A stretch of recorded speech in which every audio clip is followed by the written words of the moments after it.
I've stocked up. I've sat down. It's cold in here.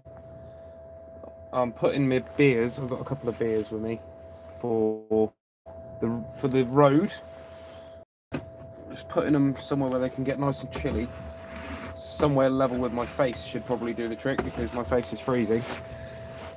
Hi, how's it going? You're right in my way. Sorry. So yeah, I'm editing. Nothing exciting about that side of things. But basically, I've got to cut through like 7 hours of footage, and the video's late because I've got to cut through 7 hours of footage. So I thought I'd do a Q&A, anything you guys like as far as mechanics or whatever. I love the fact that I said I'd do a live Q&A, anything you guys like, and someone immediately came on and then left again. That tracks. So yeah, parts that we need. Woohoo! See how I go. Yes. But no, so I'm just going to keep the chat open for the time that I'm down here buggering about here for much longer. But if somebody pops up and asks me a question, then lovely. All right, I'll take that back. I'll be keeping an eye on the chat. Got here early, man. They were early. So I've always had nothing but a bad experience with APC. Yeah. They normally faff about their what I call label stuffers. You know, they got the little "sorry we missed you" label. Wedge it in the door. They should get a job fitting windscreens really, because their ability to manipulate seals, just incredible. The APC guy that delivers to the industrial estate I'm on is awesome. Lovely dude, really friendly, gets there early, always in a good mood. Yeah, nice people. Nice people to have around. When you come across someone that you're like, hey man, how's it going? Thank you very much. Appreciate that. Like it's always lovely because so many, like, I come across so many situations in life where you're like, all you had to do was just not be miserable. Yeah, so yeah, this guy just really chilled out. So yeah, APC guy that delivers to my unit, awesome, very nice chap. Got there 3 and some change hours early with my parts. When does that ever happen? And it's happened twice now, so I'm not going to ever expect it. I'll just be happy if it shows up when they say it's going to, but still, really cool. But yeah, fire away with any questions you guys have got. Like I say, I'm chipping away at the edit, so you might hear me comment on it or be like, Jesus, that was terrible. All that sort of stuff. Just be nice to chat. Fingers crossed APC aren't going to APC too hard, and we'll actually get the parts that we need. Woohoo! Yes. All right, that back. Got here early, man. Yeah, so right, I'll take that back. The reason for the way my videos are done, I don't have the time, money, crew, all that stuff to be able to do stuff in a week ahead of time. Early, man. I've got the other box done.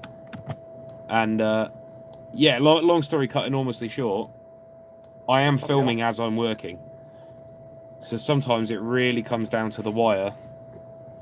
And today was one of those days. That storm just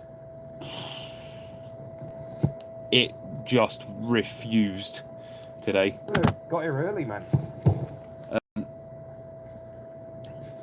It didn't seem to matter what I did with the storm today. It's hard to explain. The car's been off the road for a long time, which is a problem. But it was also, this is a strong language live feed. It's been fucked about with so badly. There are so many things that were just not done. And when I say not done, I mean there's things like, I don't want to spoil the whole video or anything like that, but there are things. Oh, hello, we've got 2 people on here simultaneously. Just a quick one. This is my way of apologising for the next part of the storm video being late. I'm going to do a live Q&A and just chat to you guys while I edit through the 7 hours of footage I've got. So yeah, would welcome any questions. Lovely to see you. Thanks for tuning in. The little things, like, not to spoil the video for you, the 5th injector that does your cold start, they'd fitted the fuel line to it and cramped it up so it wasn't leaking fuel, but they'd put it on the manifold and just done the bolts finger tight. So there's a massive air leak and a potential massive fuel leak right above the exhaust manifold, massive fire hazard. The entire car. It's not a bad car, it will be a great car. But whoever worked on it last time, you know when you sort of like been in the kitchen for 10 minutes and you go, oh shit, I was doing something. It's almost like whoever worked on the car did that. They got like halfway through a job at the front end of the car, and then they'd be like, exhaust now with the back. Go do that. Stripping down rear brakes, the K-jet. Little things. They'd run the line to the 5th injector over the throttle cable. So every time if the car had ever run, I found so much that was going to stop it from running. It's a godsend they'd cocked it up as bad as they had, because it meant that the car was never going to get an opportunity to fully burn to the ground. The throttle cable, the braided hose was sitting on the front. So as you're driving down the road, the throttle cable can just saw through a fuel line. What are these people thinking? I still haven't deciphered what the yuck puddle is, so I'll get a shot of that tomorrow actually, because there's still some more filming to do. That's why the video is going to be late. I'm still making the video. There is a blob. It's the only way I could describe it. There is a blob. It's directly under the inner CV boot on the driver's side. The whole drive shaft is slick with oil, but it's thin oil, like gearbox oil. Well, no, gearbox oil is thick, but what I mean is this is more like grease, but it's dripping, and it started out about the size of my little fingernail, and over the course of a few days, it's now that big, but it's a dome of this jet black material, and you can see where it's landed on something it doesn't agree with on the floor, and it actually like curves it. So it's almost like a puck of oil, grease, summit. I don't know what that is. It freaks me out a little bit, which is why I ain't cleaned it up yet. Oh dear me. But yeah, I'm just seeing if anybody has commented, because I can't see nothing on here right now. Let's give that a go. Yep, I've set it to all, so hopefully I can see anything anybody puts.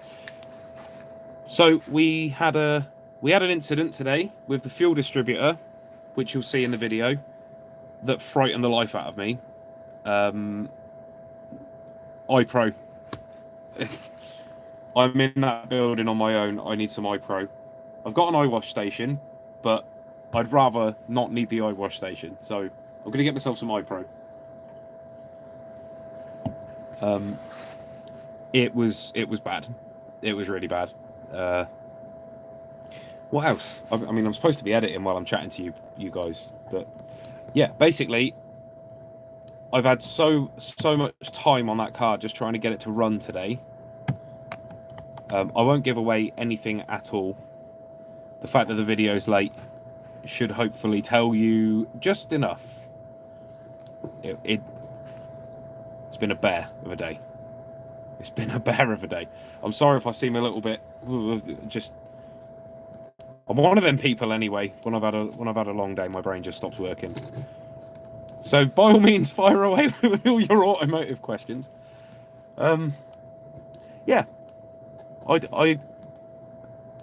I'm still loving it. I'm now. How many Roccos have I got in the building now? I've got 4 in the building, and at least 5 sort of peripheral projects, which was never my intention. It was never my intention to specialise in Scirocco's, and I still don't specialise in Scirocco's. It's just I specialise in classic cars, and Scirocco's, I don't know, you guys don't know the story, do you? So my Scirocco, my white one that's in the Pierberg video, where I demonstrate how they're supposed to start, that's my first car. And I'm not going to... What was your first car? There you go. Thank you for asking a question, by the way. That's very cool. My first car was the white Scirocco from those Pierberg videos. And not to ramble on at you for a really long time, but basically my confidence is quite easily knocked, and I failed my driving test the first time, and I still to this day I can't help but feel like it was some bullshit. If I'd failed on something that I could hold my hands up to, but even my driving instructor was like, that wasn't on. So anyway, it knocked my confidence. I packed in my lessons. And in the meantime, I was actually working as a sound engineer at the recently departed Warehouse Studios in Kennington in Oxfordshire. And there was this Dragon Green Mark III Golf GTI sat on 4 flat tyres. I'm a sucker for a barn find, I always have been, or a field find or whatever. I love the idea of, that looks really sad, let's go and see if it will run and then maybe do a road trip or something. Since before I had a licence. I'm getting sidetracked. This GTI, it was lovely, needed some work. The guy wanted 200 quid for it, if memory serves. And he wanted £100 deposit and £100 when I come and pick the car up. I was scrabbled and saved as a young sound engineer in an industry where GarageBand had just become a thing, because I'm an old fart. So obviously the arse had fallen out of the small recording studio industry at that point, because everyone was doing it at home because it was cheaper. And I scrabbled and saved up this £100 deposit. I'm not joking, you couldn't make it up. The day that I showed up to give the guy the deposit, some kids had smashed it up. Completely totaled it. Jumped all over the bonnet, put all the windows out, smashed the headlights. I was heartbroken because from a young age, my dad always ran sort of like second-hand older cars. Oh, the cars my dad's had could fill a museum, like just as far as just oddball cars. One of the favourite cars my dad ever had, and I think it's why I've got such an affinity for the R8 Rover, was a K-Reg Mazda 323 Saloon. So it didn't have the pop-up headlights. It had the very similar to the R8 Rover, the sort of what's that shape? Like a trapezoidal headlight with a normal grille, and at the back it still had it had like the heck blend. Love it. And it was electric blue, and it had 5-spoke centres on it from when they got it. But he's had a Nissan Cherry, a Sharknose 7 Series that he bought really cheap, and my favourite cars were always the German ones. For some reason, they just felt more up and together. So I got it in my head. I was never going to afford a BMW. So, I mean, I grew up on a council estate in Oxfordshire. I was never going to afford a BMW at my age. And so Volkswagen it was. And then obviously there was this Golf, and it got smashed up. And I was volunteering at a youth club at the time, teaching kids how to record music. It's like kind of my way of also keeping active with the sound engineering. And I wish people had given me pointers when I was younger, because it took me ages to figure out my job. Basically, the youth club, not owner, but the dude in charge. The dude in charge said to me, how are you doing? And I was like, not very good, to be honest with you.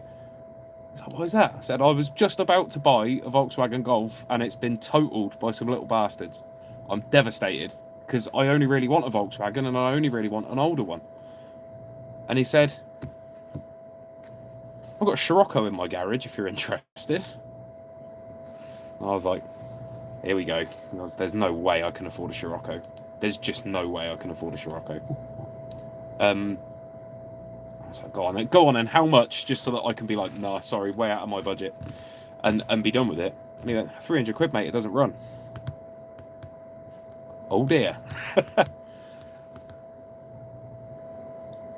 Thank you very much. Yeah, this is quite enjoyable, actually. Yeah, so the Scirocco didn't run. He was in Didcot, which isn't a million miles from me. Went over there with my mum and dad to look at it, and this little Scirocco, the bodywork was immaculate. It was spotless, but mechanically awful. It was sat there on 3 out of 4 flat tyres on these, I think they were 15s, 5-spoke Sentras again, painted on tyres. It just looked stupid. It was lowered. It wasn't slammed, but it looked like it was slammed because of the wheels and the fact the tyres were flat. And he started it, and you had to pull the choke all the way out or it wouldn't run. Now, years later, I know, massive air leak at the base of the carburetor. But it had a Weber on it when I first got it. And it sat there going... just lopsided, really sad. And I just looked at it, and in my head, I was just thinking, like, it just looked like it was saying, I could be a good car, I just need someone to give me a chance. And I fell in love. And I brought that car home, and the first day, it was freezing cold, like it is now, funnily enough. It was, I want to say it was early December when we brought it home. I can't remember for sure. But it was early December when I brought it home. And the next day I went out there to start it. My mum and dad had gone out. I was still living at home. No license, no idea what I was doing, other than helping my dad do bits on his cars on weekends. Just the odd thing. I started it, and it fired up and ran as rough as anything. That was what I wanted to see, if I could get it to run right. And it ran as rough as anything for a few seconds, and all this smoke started billowing out from under the bonnet. And I panicked like you wouldn't believe, because ignorance brings fear a lot of the time.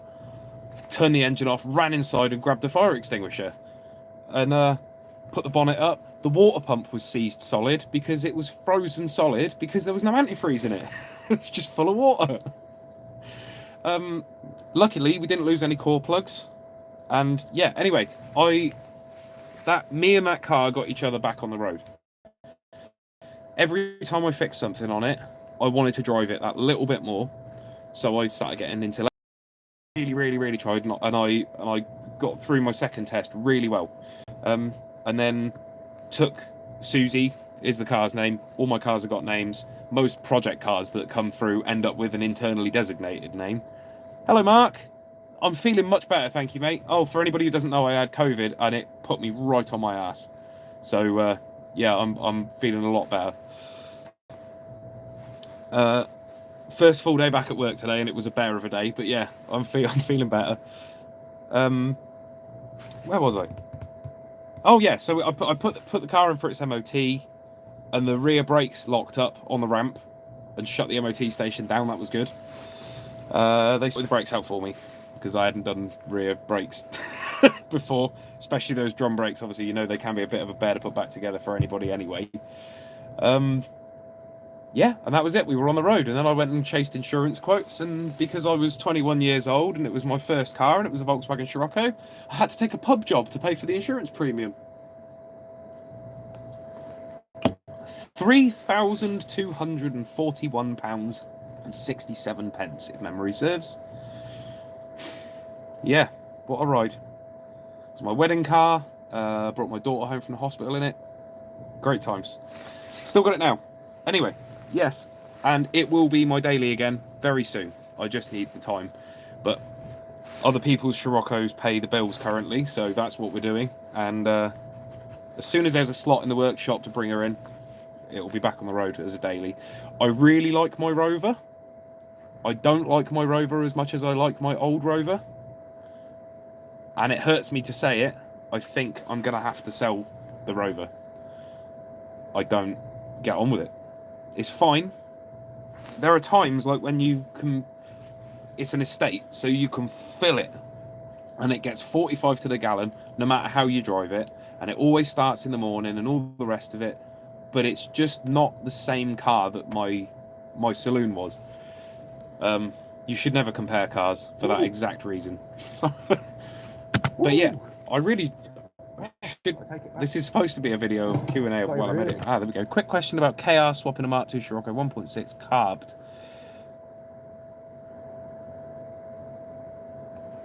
That is a great question. I believe you need. So for anybody asking, for anybody wondering, that is somebody asking about the airbox swapping a KR into a Scirocco. I think you would probably want to go for a Scirocco specific KR manifold, if I'm honest. There's two. I had a similar problem with the just an 8 valve, the DX engine. The throttle plate on those is different between the Golf and the Scirocco, and it cocks up the throttle cable side of things and everything. So yeah, if you can find a KR manifold, go for it. Although sorry, let me reread your question, because so are you going fuel injection, are you keeping all the original fuel system and everything, or are you gonna put carbs on it? Because I know a lot of people carb KR engines. Oh God, now you really have asked me a question. Because it's a left hooker. Oh, you should be all right. You should be fine. Now I think about it. Let me get a KR engine up. I knew this was going to happen. I knew I was going to start editing and then just start chatting. Spain's MOT is a bit harsh, yeah. They are when it comes to emission stuff everywhere, unfortunately. Or is it? Or would it be because it's a modification? Just out of interest. I agree fully that classic cars should be MOT'd, but I think that they need to calm down a bit with the emission side of things. Especially, that's a whole thing for another day. I don't do politics on this channel. I just think emissions stuff is a bit ridiculous for classic cars, personally, especially when people have shown the goodwill to turn up and make sure their vehicles are safe for the road when they don't have to. Don't say, yeah, I had a feeling. Do politics, you fanny. The trouble is, I know a lot of Joes, and they're all bastards. So I don't know which Joe I'm speaking. Is that you? Is that Schofield? Or is that the northern one? Yeah, that's... I'm so easily thrown off course. It's Schofield. No worries. Or is it the northern one? Injection factory. They don't accept it being converted to carbs. Yeah. Isn't that wild that you can 180 swap them, but you can't put a turbo on a normal engine? I suppose it's type approval and things like that, but I don't know. There are so many little slippery avenues with stuff like that. For example, in the UK, was that Lettuce? Hello, Lettuce. I'm good. I hope you're good. Thank you. For example, in the UK, MOT exemption for a classic vehicle, and also registering an imported classic vehicle. If you read, when they say substantially modified, if you actually read the wording of that, it's ridiculous what you can get away with and not qualify for an MOT. Because a lot of people seem to think that if you've done any modifications, it's obviously about the spirit of the law, isn't it? But yeah, the actual modification side of things is crazy open-ended, really. Almost to the point that they may as well have not bothered putting it in. Right, let's take a gander at this KR. Yeah, so we're going for a Golf KR. I'm going to belch. I just wanted to let you guys know in advance. Excuse me. Golf KR intake. It's the intake manifold, right? The bit that runs over the top of the engine, over the valve cover and everything. Just want to double check. Intake manifold. And then SkyRocket KR intake.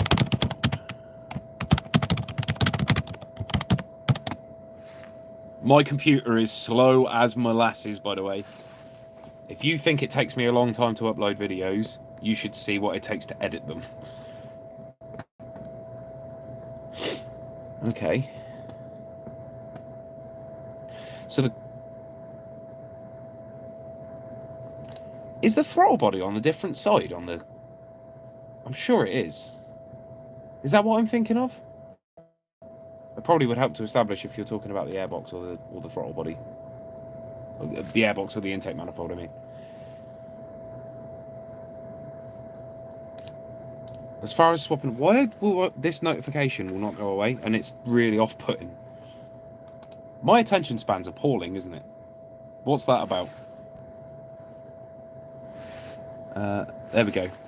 Yep, and the airbox goes to the driver's side on a UK car. Yeah, so as you're looking at the engine, you're in front of the car. On a Golf, it's on the left. So A1 engine bay versus A2 engine bays, then they're not the same. Pass no judgment. Hello, you hunk. Why, thank you.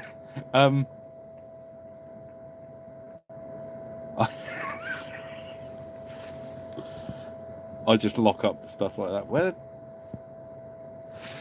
main worry is the A1 engine bay versus the A2 engine bays. They're not the same. No, they're not. But they did do a 16 valve Rocco. There is an engine mount swap you need to do. What would be your passenger side? The end of the engine, basically. I'm pretty sure you have to change that. It's been a very long time since I've talked KR conversions with anybody. If you swing me a message on Instagram so that we're in touch directly, because I can get in touch with the chap that I know who KR swapped. To call it a tribute car would be an insult to him. He did a 16 valve Monza Blue tribute car. It's perfect. Like the day it left the factory, it is absolutely stunning. But he built that himself. He did a wonderful job and has very likely an encyclopedic knowledge. Yeah, please do. That'd be great. I hope you don't think it's that I'm not interested in helping. It's purely just I think it might be easier for us to message directly on Instagram, because this is the kind of...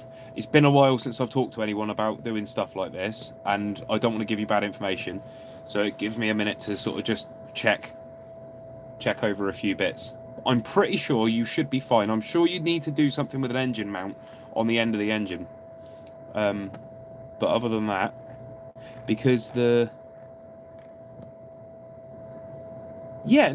should go in.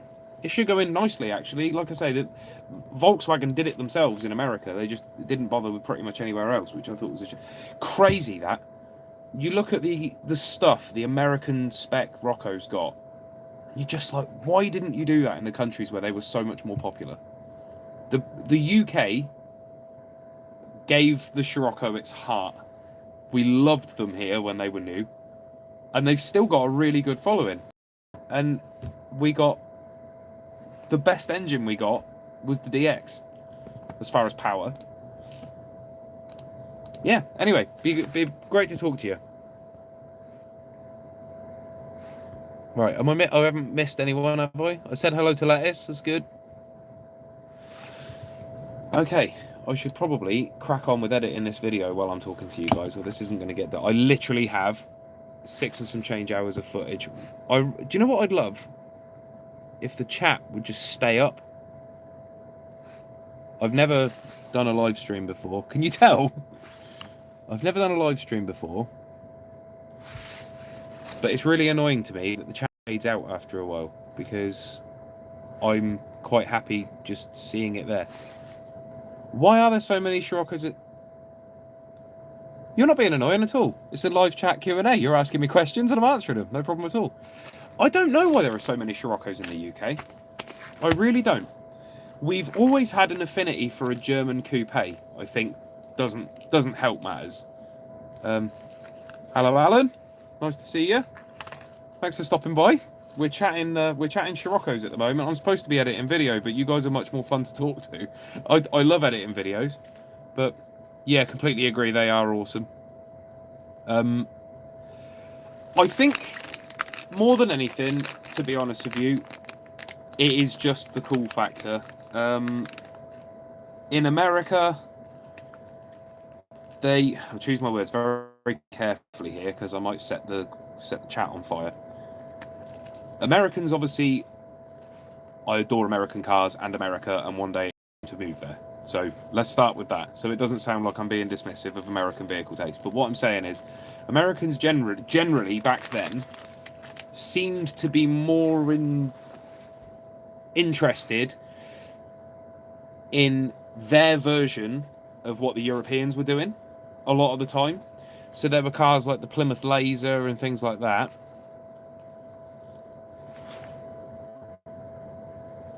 Sorry guys, just have a quick look.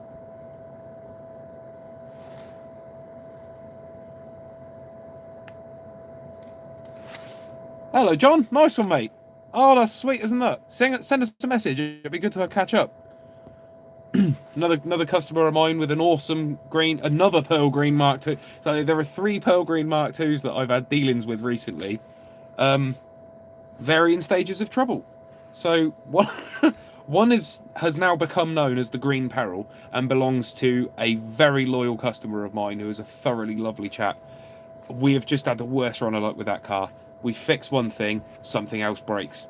We're very close, but it's infuriating. You send him down the road and go, yes, we finally cracked it. And then the phone starts ringing. Yeah, no, please no. Why? What did you do this time? Nostalgic 80s wedge shape in a very affordable package. Yes, I agree. I agree wholeheartedly now that the reason that Scirocco's are as popular as they are now is they're the last affordable Volkswagen. That's the way I've always put it. You want a classic VW, Scirocco is the only affordable one. They're the only one that isn't worth too much money now. Even Mark II Golfs are getting stupid for what they are. You need to think a Mark II Golf it's a Mark II Golf. They're brilliant, but it's a Mark II Golf. It's, you know what I mean? It's not a super rare special edition. Like any Mark II Golf now is worth bonkers money for what you're buying. You consider as well that the interiors and stuff and the equipment side of things on Volkswagens very sparse compared to some stuff. And that's not to disparage. I love Volkswagens. I specialise in them, but you've got to hand it to Volkswagen for their ability to make quality cars cheap. But the trade-off of that is you get keep fit windows on a lot of models. If you want electric windows, you've got to pay for them. And I know that was common at the time with British Leyland stuff as well, if you got it at all on some British Leyland stuff. Anyway, the Pearl Green Mark IIs. 10 years ago, Mark II Golf was 100. I completely agree. I was just telling a story about how I bought my Susie, my first Scirocco, which is my daily driver, and I've still got it, and she'll go back on the road very soon. I paid 300 quid for that car. The most expensive Scirocco I've ever bought was £400. Get this, £400. Christ, when was that? 2017. Klaus, he's known as. He's still on the register. 1984 CL in Mars Red. When I bought him, he had 78,000 miles on the clock, and I bought him from the original owner with full service history, completely unmolested, bog standard, totally original, and I paid £400 for that car. But still to this day, Roccos are not.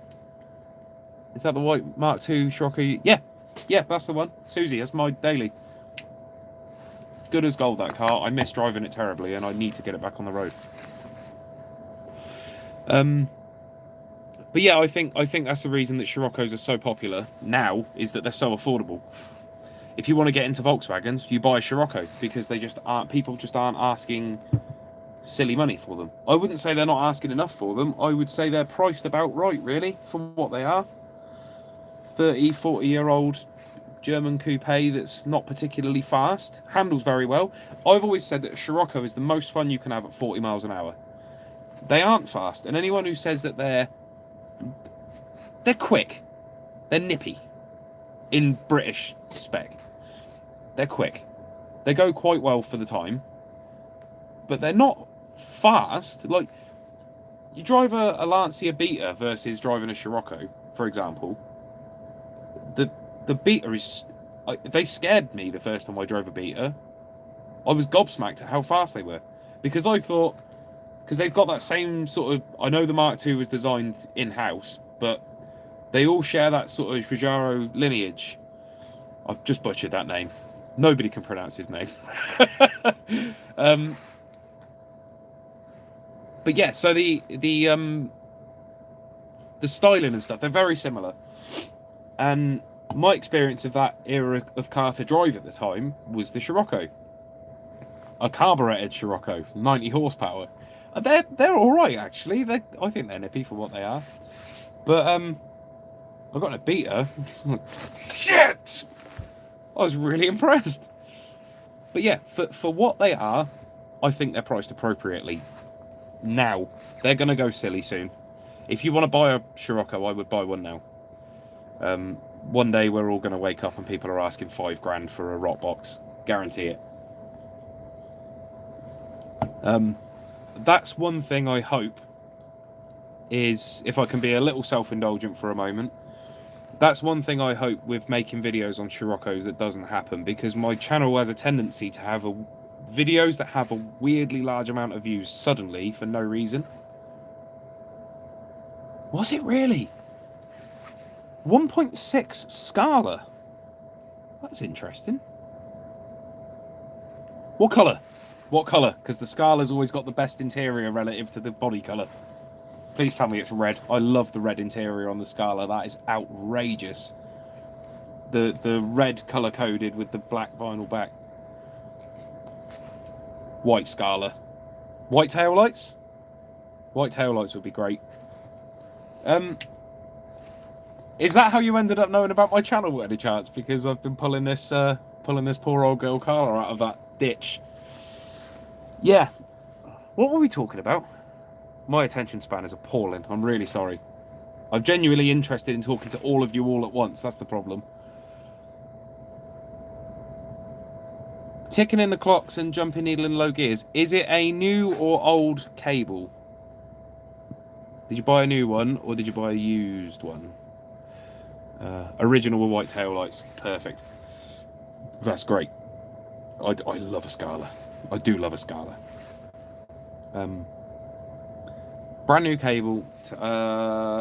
First thing I would suggest is take the cable back out. I'm sorry. Take the cable back out. Hold it up straight, like you've just picked up a snake. And dribble some heavy, maybe 3-in-1 oil, something like that, down until it dribbles out the other side of the cable, and turn it. And then try it again. Would be my recommendation. They can sometimes be a bit sticky. After that, I would consider routing. The routing of the cable. Another thing is they can sometimes not always be particularly great as far as the fitment to the back of the... Is it a... Graphite oil will help, Alan, absolutely. Yep. Good shout. Very good shout.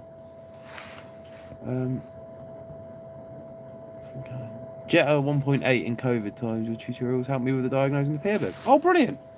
Have we spoken before? I'm not sure if we've talked before via the comments. I don't get many Jettas. People don't talk to me much about Jettas. I think people are so... Jetta is a car that gets modified a lot. So I think a lot of the time the Peerbug's the first thing to get out the door on the Jettas. Comments only. Yeah, I thought I recognised the name, and you'll notice I haven't been saying your name because I don't know how to pronounce it, and I don't want to offend you by pronouncing it badly. You couldn't help yourself, Kyle. Cheers for that. What did I do? Did I do something wrong? Brand new cable. Yeah, so I would I'd give that an oil and see. But yeah, graphite oil is a terrific shout from Alan. Try spelling my name. Americans call me Kalin. Is it Kalin? Am I even close? Is it like Colin with an A, basically? Although they don't say Colin over there a lot of the time. They say colon, don't they? Not colon. Colon. Colin. Cool. The trouble is, I've just said Colin a bunch of times in so many different ways. I said Kalin, right? Cool. Kalin, thank you very much for commenting. Gotcha. Kalin, I did it again. I did it again. Kalin, thank you very much for commenting. Yeah, honestly, ping us a message about the KR conversion, because I'm sure it's something I can help you figure out. There's no dramas at all. Yeah. I told you, man, honestly, my attention span is ridiculous. People have cracked jokes to me in the past about having attention deficit disorder or what have you, because it's not that I get sidetracked, I just like to be thorough. In your opinion, what do you think is a very decent, albeit very cheap, first car for a petrol head? Ooh. Right, so this is one of my favourite drinking games. Me and my good buddy Rob, that you may have seen from the unit video, the chap who supplied us very kindly with the fridge freezer and the kettle, and was the first mug on the wall, this is what we do when he comes around for a couple of beers, is we'll spec a car and see how much car we can get for as little money as possible. So a decent, cheap first car for a petrol head.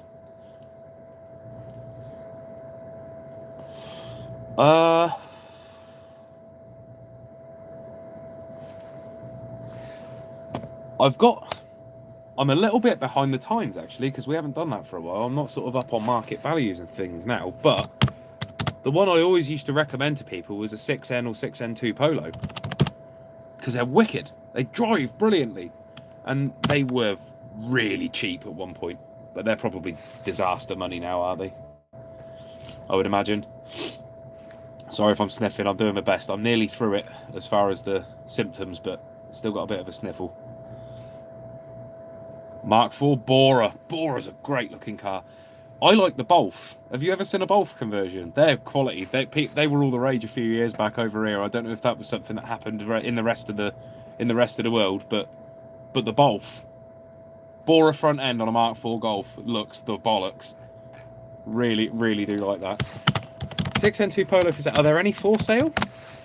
I would say it would depend, because I have a great admiration for all cars. Yeah, the Bolf. Honestly, look up a Bolf. They are brilliant. They're so cool. Jesus Christ! Surely not. That's not what people are asking for a 6N2 Polo now. Oh, that is on Car on Classic. Car on Classic prices are rip-off. My advice... Yeah, let us know. I love a Bolf. My advice for a first classic car, obviously Scirocco if at all possible. If you can find one, my advice to everyone, including my own kids, under the radar fast cars, a 2004 Honda Accord with a K20. Yeah, I like that Accord. That was a good looking car as well. They've aged very nicely. My advice to my own kids even is buy something you like that desperately needs work. So the reason that Logan has Gladius, the GL, I bought that car years ago for 300 quid. Always wanted an early car. It's a GL, so it's the boring spec. Me and my mate have got this thing about boring cars are cool cars, basically. And yeah, so it was the bank manager one. It wasn't fast. It was luxurious, or Volkswagen's approximation of luxurious in the Scirocco. And it had all the toys like the 4+E with the little mileometer that comes out of the dashboard and tells you your MPG figures, and the shift light, loads of fancy pants shit like that, and these little bits of chrome. Anyway, went up and looked at it, and it was next to Santa Pod. Literally, you got the gate for Santa Pod, and there was a yard, and it was sat in there with a breeze block on the bonnet. And I was looking around it, and it had a GT body kit on, and the guy had spelt the word Scirocco wrong, which is how I found it on eBay and got it so cheap. And it had the black body kit on, and I put my finger on the rear arch on the driver's side, under the fuel flap, that's it. And I went to say to him, they like to rot out here. And as I did that, the arch fell out, and it just sort of flapped in the breeze. Anyway, we got to chatting about what car Logan wants, because he's getting to that age where he's going to be driving. And he said he'd like a Scirocco. And I went online, and the prices are going up, and we haven't got a busting lot of money. So basically, I said to him, I was like, you want one? This needs everything. By the time you've finished and it's on the road, not only will you have had the confidence that should anything bad ever happen with that car, you know every nut and bolt on it. You know all its little quirks. You know what bodges people have done in the past that you've tried to repair, and it's good enough and safe, but that might be what that noise is, so let's finally have a look at it. You're never going to get stuck at the side of the road as long as you've got tools and a can of carb cleaner in the boot. So yeah, get the one you can afford, and if it needs a lot of work, even better. Polar opposite to the advice that most people say about buying cars. Buy a cheap one. Buy the one you can afford that needs work doing. Most fun you'll ever have. Or you'll start going bold at 34 like me. I've noticed in the last couple of it's really weird. Every time I go looking for it, I can't find it. But in the last couple of videos, it's like whack-a-mole. I just spot this like thin bit on the back of my head. It's off topic. My friend just bought a 10 valve VR5. The problem is that the wiring. Oh. I no, you would struggle to carburet a 5-cylinder. Yeah, there's a strange issue with that.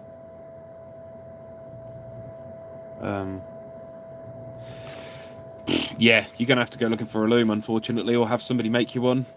That might not be as expensive as it may initially seem. If it was chopped off with enough loom, like they just went, you may find you actually are at an advantage there, because if you're converting it into something older, you might be able to get somebody to make you a harness that converts over. So yeah, that would be my recommendation on that front. Problem is it has to be 1.5 litre or less, because the insurance over that is even more undoable. Yeah. Although I did end up getting a great pub job because of the fact that I stupidly put a 1.8 Scirocco on the road just after I passed my test.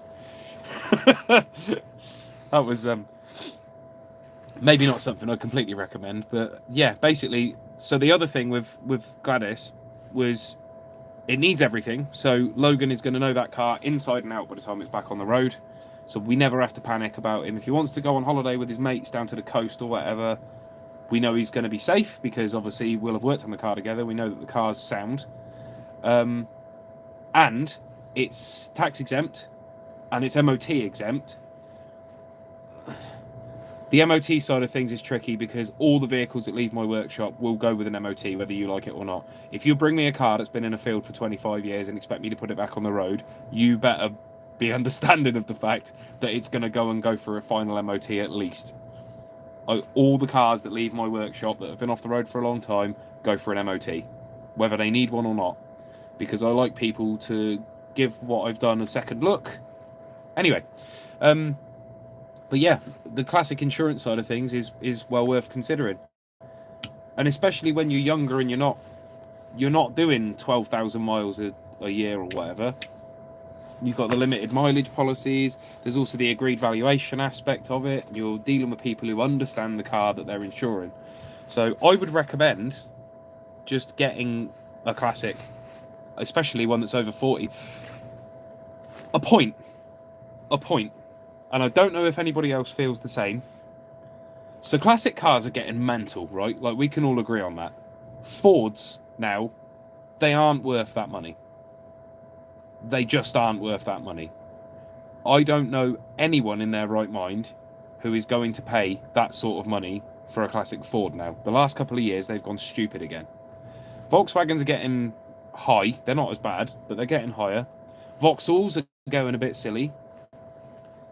The only market that's going down is the pre-war market, right?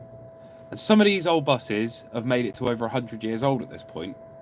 And it's so sad to me that they're rotting away because the previous owners have passed away, or people don't give a shit about pre-war cars, but they're a very important part of our history. They're also very slow. You can't get into any trouble in a pre-war car. What I would love to see is the price of pre-war cars come down just low enough that they're too expensive to bang a race, so the dickheads don't get hold of them. This is not a channel for people who are into banger racing, by the way. Not interested. If you get joy out of smashing something up that's made it this far, sorry. That's a hill I'll die on.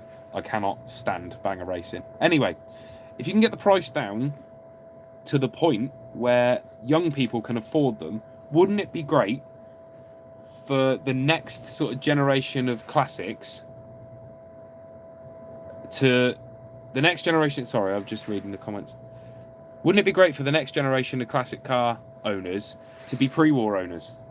I love the idea of that. The young saving the old, you know? Like, that would be really cool. I do hanker... Every now and again, I hanker after a pre-war car. Because they're not my thing in any way, shape or form. But they are fascinating bits of engineering. How did they get it to stop overheating? It hasn't got a water pump. How does it not overheat? Stuff like that, I just think is brilliant. and normally very simple and quite straightforward to work on. What about classic VW Beetles? What years are the better ones?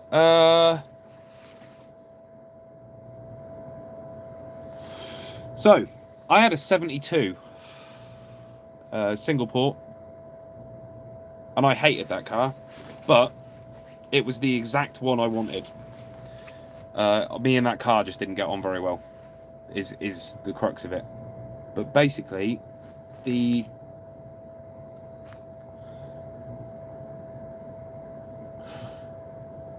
will come back to that, Lettuce. Very much interested in that. Where was I? Beetle. I think they're all pretty cool, but my favourite ones are the late 60s, very early 70s ones, up to 72, 73, before they got the elephant foot taillights. When they still had the smaller oval, the larger oval ones, not the... No, what am I trying to say? The larger oval instead of the little single light, or the tombstones lights are pretty cool. Those ones, when they'd sat the headlights up at the front, I love that look. I know a lot of people put earlier lights on them, but I love the upright headlights look. Yeah, I don't mind a Beetle. I love working on them. I just, sadly, that was one of the first... My two first loves, car-wise, were Christine and Herbie. And I always wanted a Beetle, and I still want a 58 Belvedere. I know it was a Fury in the film, but it wasn't. It was a Belvedere. But the Beetle I drove, and I didn't get on with it. Is the problem. There's no such thing as a bad classic car. It's all about taste. It's not a Volkswagen, but on a drive away, a while away from me, seemingly abandoned, is what I think is a five-door Corsa B, even cooler, with a 1.4 SI. That's it. You've got to go and knock, haven't you? You've got to find out. You've got to find out. That'd be crazy not to. What colour is it? Please tell me it's blurple. You know that weird blue-purple colour they did them in? I once tea-cutted. A friend of mine refused to polish her Corsa B, and it was blurple. So they go flat. Like, they're like a chalkboard. They feel awful. And I was working on it. And I kept saying, you need to polish this car because the paint will come up lovely. It's just flat. Vauxhall paint oxidizes terribly. And she said, no, not going to do that. I was like, okay, fine. So I was much younger. For a joke, I tea-cutted a certain common graffiti item into the bonnet. Flame pink, yeah, exactly. You know about them oxidizing. So yeah, it'll come up with some tea-cut. They always do. They put the paint on with a trowel, I think. It's so thick, you can polish them forever. You need to as well because they go pink. But yeah, so I tea-cutted this quite offensive body part onto the bonnet of this Corsa. They weren't happy. And anyway, we reached a compromise where I turned it into a cat's face. So she drove around with a cat's face tea-cutted into the bonnet. The rest of the car was totally flat, and then there was this perfectly shiny cat's face, complete with whiskers, tea-cutted into that. Was a much funnier story at the time than I think it is nowadays. It's what you had to be there. But yeah, no, I do like a Blurple Corsa B 5-door. Very, very cool little car. They are right. So I know everybody loves a K10 Micra, but the K... Oh no, I'm having a thing with my brain. K11, is it the 11? The bubble body, the 90s bubble body. Please stop asking me about location. I tell you no every time. You never listen to me, Google. No. K11? K11, chat, help me out. Yes, K11. So the K11 Micra, sorry. The K11 Micra and the Corsa B are the unsung heroes. Thank you guys, appreciate it. I just had one of my moments where my memory just stops working. They're the unsung heroes of the automotive world. When you think of what a pasting those cars take, and have always taken since they were new, they were always owned, when brand new, by new drivers or elderly folks who tend to ride the clutch. I once saw a K10. Another funny story for you when I was working at Halfords. So Halfords, for people who aren't in the UK, they're like a auto centre where you go and buy. It's like an O'Reilly's but crap, basically. Toyota Corolla is another great example of a car that just has an awful life and keeps going. This K10 Micra looked like the day it left the factory.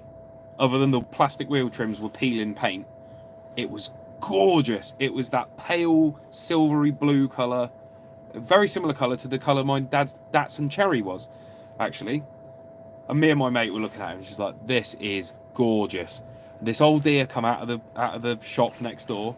She sort of sauntered over to it, gets in it, like she probably has since the day it was new.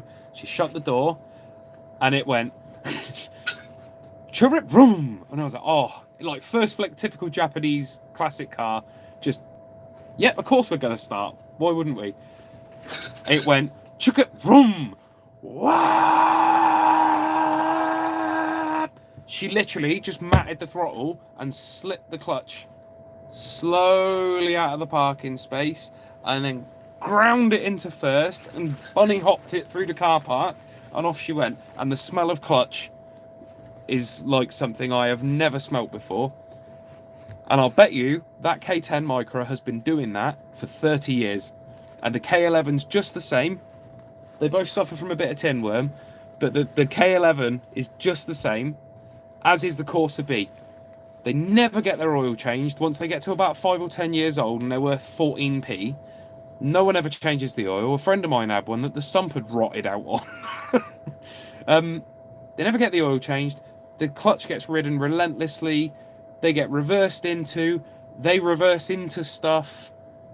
They get sat 4 up with mates, full of luggage, going to Download Festival at 75 mile an hour full of hungover teenagers.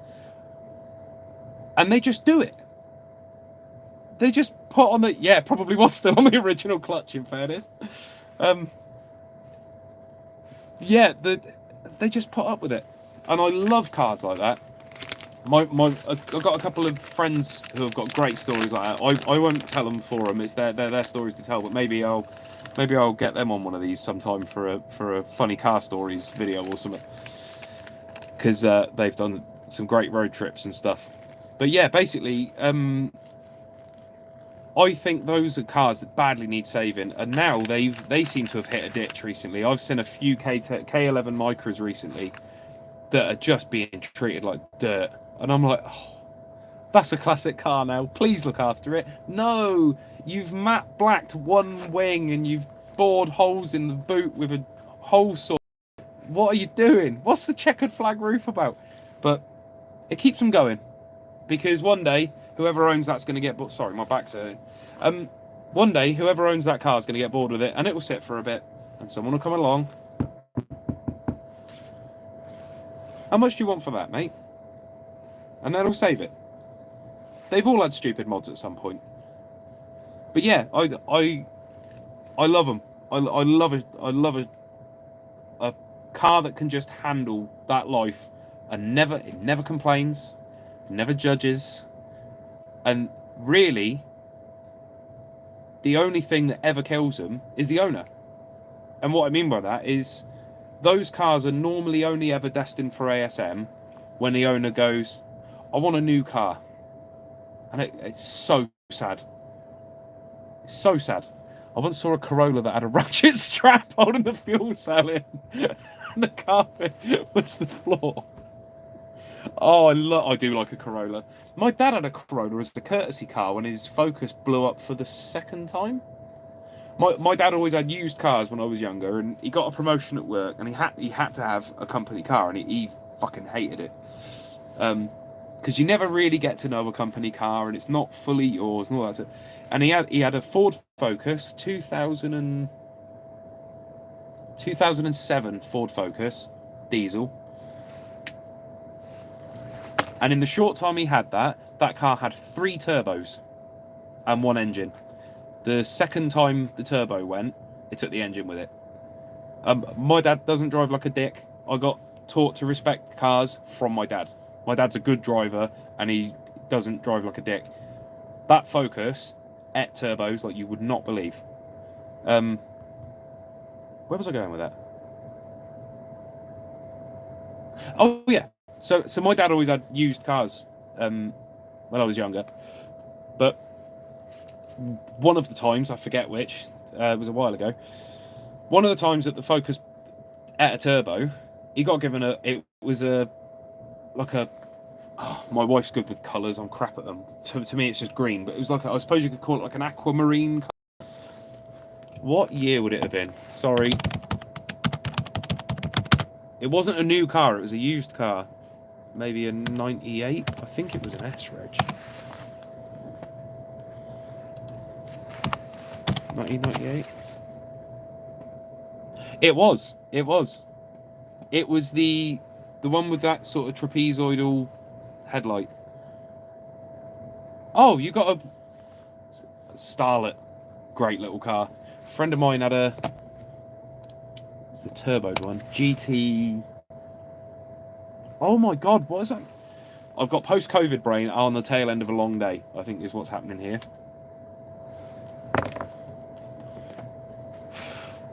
I can't remember, which is very annoying. Lovely little thing. Anyway, this Starlet. But yeah, so the Corolla, it wasn't the one with the big round eyes. It was the one with the sort of trapezoidal headlights. On the topic of cars, my mum about 3 years ago bought a Mark III Golf convertible. They're getting rare now for 200 quid. And my God, do I have some stories about that.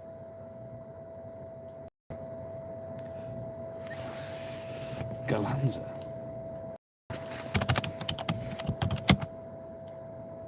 I think it was just a GT Turbo. Yeah, it was. It was just a GT Turbo. But just a cool little car. But yeah, Glanza. Oh, a Glanza V. Yeah. Edwin challenged everybody to find one of those that hadn't been badly modified, didn't he, a while back? And then literally that day I saw one that was really tastefully modded. And I didn't want to seem like I was being a smart ass. And I was driving, I couldn't get a photo of it, so... But yeah, I think they're a handsome little car, the Starlet. I like the 90s stuff. What's really odd for me is the way people are raving about 90s cars now is what I was doing with 80s cars when I was in my 20s 10 years ago. And that's made me feel really old, because I remember the first time I saw a new Corsa. Like the Corsa C. And I was like, what have they done to the Corsa? They were a bubbly, happy little car, but I've come to love the Corsa C. They're just as solid as the Corsa B. I think anything with a Zero family engine in it is superb. Up until recently, anyway. They've dicked about, and unfortunately, they had an engine there that just did the job brilliantly, and they blew it. Yeah. I haven't done a lick of editing, and do you know what? I'm not going to. I'm enjoying this. I'm going to save this. Sorry guys, the video's a little late, but I feel like it doesn't really matter now because we've had a really fun time on the live stream. So I'm happy to just sit here and shoot the shit about cars with you guys for a bit if you're up for it.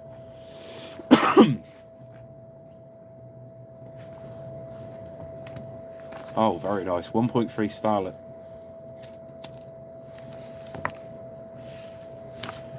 E80 Corolla. Is that the older, slightly boxier, slightly American looking one?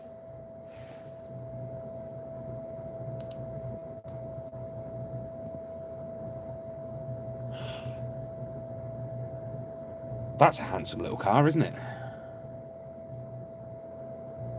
That's a lovely little car.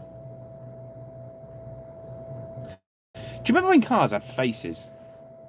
They don't have faces anymore. They're all too busy going.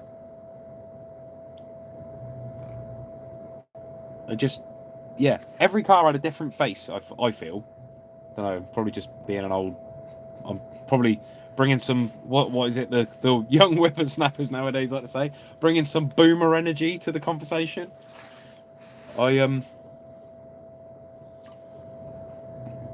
Celica GT, nice. Oh, that's a shame. Not you, Callan. The comment under you. 175 horsepower stock. Wow. Underrated cars are the way to go, man. Like everybody's buying all the ones. What's my mates got? What have I been told by my favourite, whoever, online now, influencer, to buy?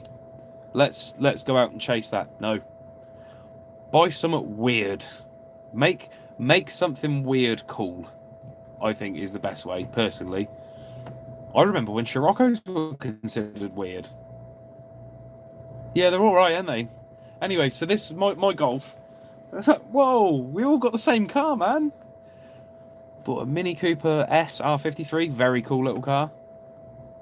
No, so the R53, they, again, you got to think as well how controversial that new Mini was when it first came out with people who were into classic cars. Oh, it's not a Mini, it's a Binny and all that. And I'm from Oxford, so Cowley, I worked there for a bit. Cowley is just down the road. So naturally, they were everywhere when they came out in Oxfordshire. That would have been the R50, wouldn't it? The first release. Yeah, so R50 was the first one. R53 was the S version. Am I right? I hope I'm right. I hope I'm not making too much of a dick of myself. I get self-conscious about this stuff. There's too much going on in here for me to just reel off facts about cars. Yeah, so this is it with I like the R50 as well, to be fair. K20 from an Accord into a K36 Corolla. That's very cool. That's very cool. That's going to be a hell of a build. Good luck with that. That's going to be awesome. You have to keep me posted. Yeah, I think the R53 has become a good-looking car, and I find it quite interesting. Triple the horsepower. KE36.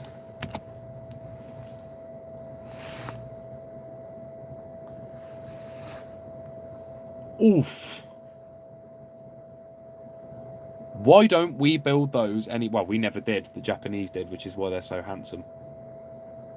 We made some gorgeous cars, but the Japanese in the 80s I still think... I'm sorry, I'm all over the place. You tell I don't do this often. I still think we peaked with automotive technology as far as the balance. You've always got this... What are those graphs? You know the one I mean? Where you've got, like, expense, performance, reliability, blah, blah, blah. And the shape never reaches all of them at the same time. I think we got as close to an even spread around that circle in the 90s with Japanese stuff. And maybe not necessarily from some aspects, like comfort, but I think offshoots of it, when everybody worked together was when it was the best, in my opinion. And the 90s was a weirdly collaborative, competitive time. Like, so the partnership with Rover, between Rover and Honda, something that really pisses me off is when people say that R8 Rovers are just Hondas with Rover badges. They aren't. They were a joint development car, to the point that they nearly fell out over the front suspension because Honda wanted them to have dual wishbone suspension and Rover refused because they said it would ruin the ride comfort. And they were right. I'm sorry. I've got an MGZS sat out there with dual wishbone suspension, and even the Rover variants of that car with the dual wishbone are just not as comfortable. Anyway, that was the perfect marriage between those, because like my R8 Tourer and my dearly departed R8 Saloon, which is actually an XW for some reason, Honda D series, D16 Z2, which is weird. I don't know what the deal is with that, because apparently that wasn't ever fitted to any Hondas, but it's the same as an A2, something like that. Anyway, I'm rambling, sorry. you had the comfort of the Rover, and I think the Rover's a very good looking car as well, and fairly well equipped for the price point. And then a D series that just never dies. I drove a D series. I'm going to put it up. I've got a video from 2 years ago that I took down. It was only up for a day. I was embarrassed. I had to scrap that first Rover, and I don't mind admitting I cried when they took it away. That car was the best car I've ever owned. I paid £99 for it. When I got it, it had 225 and some change thousand miles on it, and it had 15 owners. Had an MOT, and it was the biggest piece of shit you could imagine.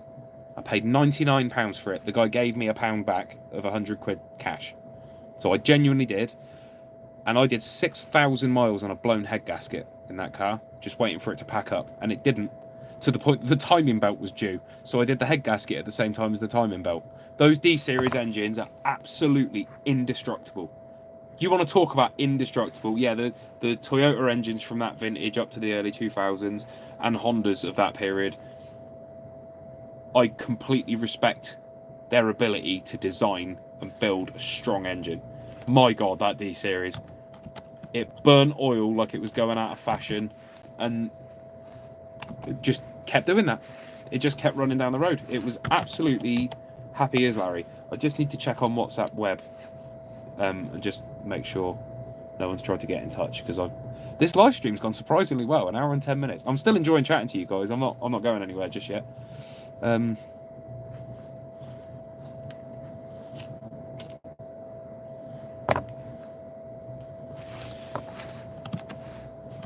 Is that the PD engine?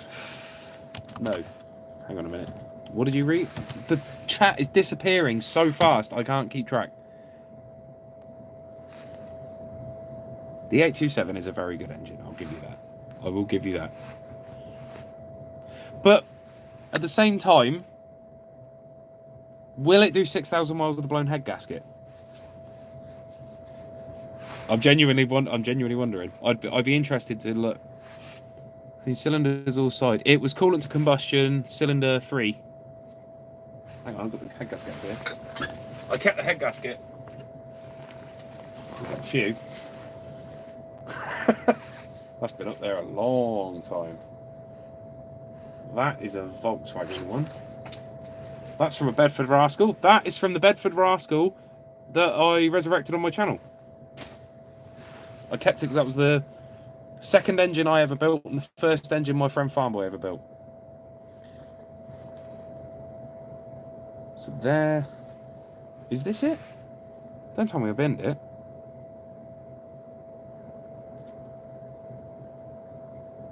There it is. Coolant channel. No, is that it? Yeah. You can see where the combustion. You might not be able to see on this camera. It took me a while to find it. There's gasket material. God damn it. So you can see where the face of the gasket's damaged here at this coolant jacket. And then you can see I can see it in person. I don't know if you can see it on the camera, where the combustion gases were making it into the coolant channel. And then you'd turn the engine off, and where it had pressurised the cooling system, it would fill back up. Well, fill back up. It would obviously it's not like it's gone fucking BAM, but basically you'd start the engine, so it'd be fine in the morning. You fire it up. Ow! I've got too much sharp shit down here. Sorry, guys. Ooh, what was that? Did I just cut my finger open? I did cut my finger open. Never mind. So, sorry, what was I saying? Yes, so I will absolutely look at that comment in a second, Callan. It'd be fine from cold. You'd start it up. By the time I got to the petrol station, not far from my house, turned it off, put fuel in it, went in and paid, come out.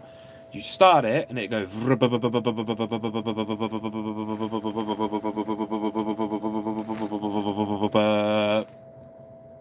and it just did that for 6,000 miles. It never got any worse. It never got any better, obviously. It just used coolant. It never overheated. It never broke down. I just did 6,000 miles in it. No issues at all. It would just huff steam out every time you started it when it was hot. B3 Passat. Did it puke coolant? Yeah, it used to on occasion. Randomly, though. Thing is, it was quite a small... It's quite an intangible thing to try and explain. Driving down the road, it was absolutely fine. Obviously, I was aware it was using coolant because it would come out the tailpipe. Chances are, while it was doing that, the expansion cap was probably letting pressure bleed off as well and taking some coolant with it. The engine bay in this thing was disgusting. You'll see it in the video. I'm gonna put the video back up, I think, so you guys can see that. I didn't think anybody would be interested, and I was a bit embarrassed about it because it was quite an emotional time, so I took it back down.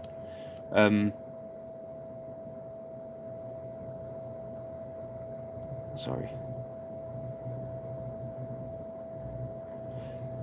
Yeah, so I'll put that up and you guys can see it. The engine bay was foul in this thing, so it's pretty hard to tell if there were any other pressure leaks and things. But no, it didn't. I wouldn't say it puked coolant. It would, on occasion, you'd get the old, you know, the stream.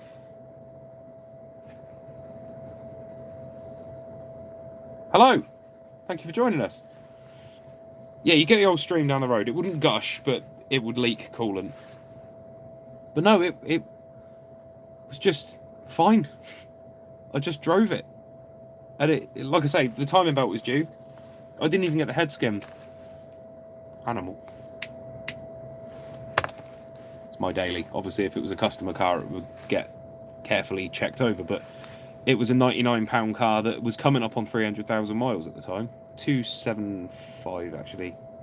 I think it had 275 on the clock.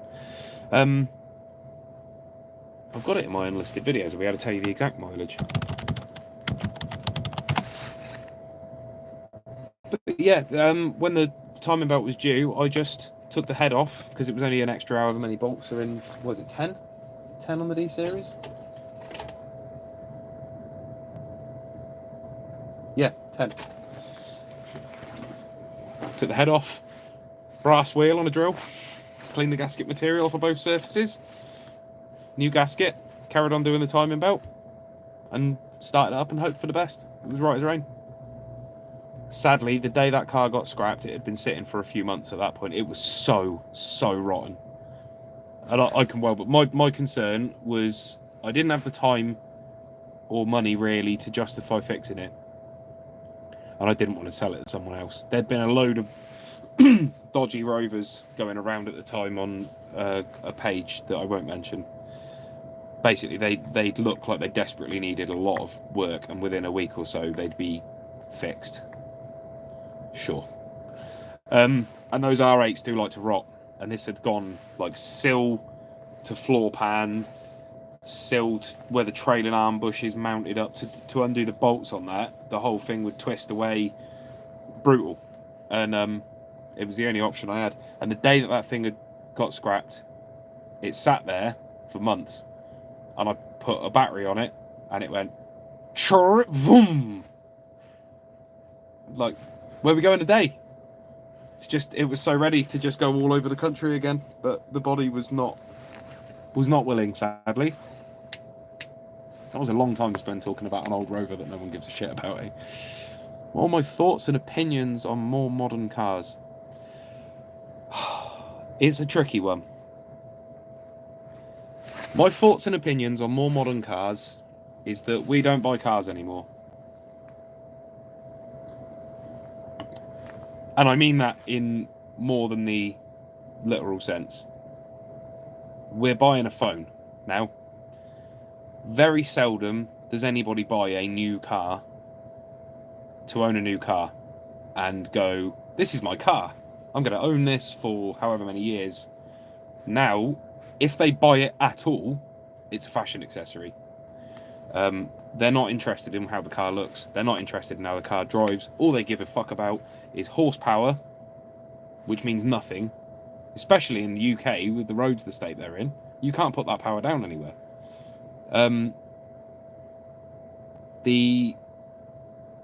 So people aren't buying a car anymore, they're buying a fashion accessory. There's a great Sans Beanstalk is the channel on YouTube, and it's Dinomania, I think it's called.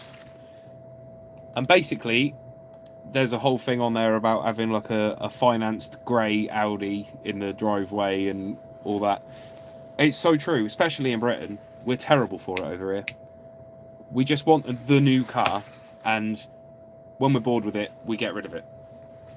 Normally something to do with the financing contract. And I think the sad thing is that car makers have responded to that. They can't do comfort anymore because they have to have a sporty ride. Everything has to be a sporty ride now. Crash safety has absolutely destroyed the way cars look, in my humble opinion. There's this thing that's been going around about people saying, oh, people say cars nowadays all look the same, and then it'll be a photo from like 1958. Fair. There are trends. But genuinely, I don't think it's necessarily between manufacturers all building cars that look all the same. I think it's the badge engineering that does it a lot of the time. Because so much architecture underneath the car is the same. I was talking about this with a mate the other day. You go back to like the Renault Traffic and the Vauxhall Vivaro and the Nissan Prima Star, or as I call them, the van. They're all the same. They're identical in every way, shape and form. That's the problem for me. At least back in the day with badge engineering, they try and make the wings a different shape. I've got very little interest. I got taken out by a mate in a Cooper R that he just got. And it's the most boring car I've ever sat in. I don't care that it was 300 horsepower, because it didn't feel like it. You sat in this numb, boring, German accessory. You squeeze anything around the dash or door cards, and it's all going to have that little bit of give and then go rock hard and have that bobbly texture. The door handles are fake brushed aluminium, or they might be real. I don't know. I don't care enough to know. They all feel the same. All the buttons feel the same. They look the same internally. They've all got that horrible ride where you are in a seat that's too hard and suspension that's too hard, and every time you hit any sort of bump, you hear gugum, gugum. And then he booted it, and you heard the turbo spool, and I just sat there. I was like, okay, what? 300 horsepower. We actually had a conversation about it. I wasn't being nasty about the car, like I was just like, it just doesn't feel fast. Creaky plastics on the interior, yeah, absolutely. And everything now needs a sensor. Everything needs a sensor or a micro switch, which would be fine if they could make them work, but they can't. That's why they break all the time. Yeah, not to sound harsh, I try not to make statements about things to sort of disparage how other people feel about things. They're not for me, put it that way. I'm not keen. There is no emotional connection to be had from an iPhone 7 with 4 wheels on it. iPhone 7? What iPhone are they up to now? Jesus, how old did I just... What is the latest iPhone? The point I'm trying to make is it's a gadget now. 16!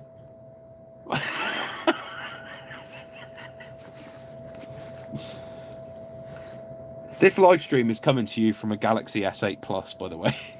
just in case anybody was wondering. And this is the phone I film all my videos on too.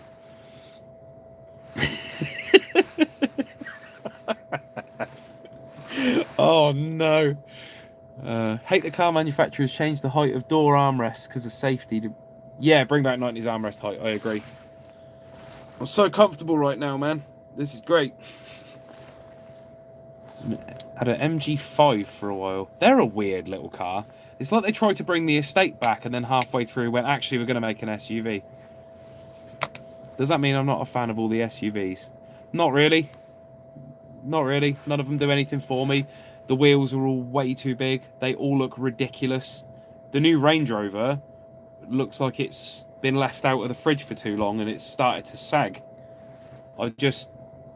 They're all very gaudy, over the top, and yet simultaneously, I don't know how they managed to make something ridiculously outrageous and so very, very, very, very bland at the same time. They're all the same. They bore me so much in how ridiculously they're styled. There's a grey Range Rover Sport, I think it is, round here, and it's got all the stupid canards on the front like it needs them. And the alloy wheels are bigger than my car. And it's hideous. And bland. It's also what I've come to start calling them, shiny primer grey. If you're going to have a primer grey car, paint your car primer grey. And flat, because it's primer. I've never understood when did car manufacturers just start lacquering over the body in white? Do you know what I mean? Maybe an E53 X5 4.8 IS would make it for me. Yeah, there's some older SUVs I don't mind at all. I agree with you wholeheartedly that modern SUVs are all very much the same. But again, I think it's because of crash safety legislation and stuff. They have to be. It's a very restrictive time we live in as far as that side of things. But yeah, the older stuff's all right. I say older stuff's all right. What I'm on about, I don't mind a 322. I really like, even after owning a really bad one. It wasn't a bad one. It became a bad one because they all do. I had a P38 4.6 HSE. And that was a gorgeous vehicle. In fact, I don't know if many of you guys know this or if you've even seen it. There's a car throttle video from way back when, middle of last year, maybe even further back than that. They took a the only computer I need in the car is the ECU as well. All the problems with this P38 were to do with the BCM, and it was the second one it had. And I know for a fact that it was fine when it was fitted. There's a car throttle video where they bought a green P38 HSE and took it off-road, and that was my P38. I was helping with the Golf at the time. That was a fun year. That was a really fun time working with those guys. I had so much fun. But yeah, the older SUVs are really good, I think, some of them. There are some SUVs that are so good at what they do. I wouldn't say that they were an SUV. I would just say that they were a bloody good 4x4. And I like the 90s stuff. I do like an Isuzu Trooper. I don't mind my favourite of them all has to be the Hilux Surf. Rude not to. A friend of mine had an SSRG 3-litre diesel. And we did the head at the side of the road. Land Cruisers are great as well, yeah. Ridiculously thirsty, but they are great. Very cool looking vehicle. Yeah, his was it a Gen 2? Yeah, it would have been a Gen 2. It was an M-Reg, 1995. Hilux Surf SSR G, not X. Yeah, one of them in Burgundy. 3-litre diesel. 2N engine, if I remember rightly.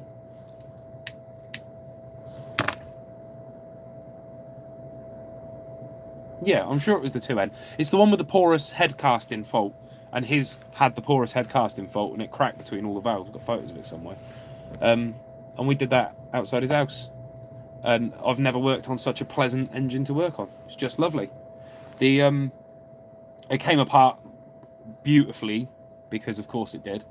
But also, what I loved about it was like the little like numbering thing on the heads of all the bolts and stuff like that. It just made everything come together at the end of the job So you know that period of time you're rifling around in the box amongst all the washers that you forgot to put on, and you start looking for the last dregs of the bolts because one of these has got to fit that fucking bracket. None of that with this. It just went back together. It was great. Absolutely beautiful to work on. Like I say, we did it. We didn't even do it on his driveway. We were parked on the road outside his house, and we changed the cylinder head. And I fully believe you could do that in the middle of the desert. No problems at all. I tip my hat to him. Maybe unpopular opinion, but I prefer the look of a bog stock 4-door Mark II Golf over a stock 2. Yeah, I prefer 4-doors. Alan, I can fully see why you specialise in Toyotas. I actually briefly worked at a little motorsport thing, like hire a car. Didn't get on with the guy at all. He's a dick. Kyle, you're live. You can't be saying stuff like that. I didn't get on with him. But yeah, we had Elise's. Obviously, the Series 2 Elise had from a certain date because they were on the K Series originally, but they then went for it was a 1ZZ GE, the one that had the Yamaha headwork. Yeah, 1ZZ GE in the Elise, I'm sure.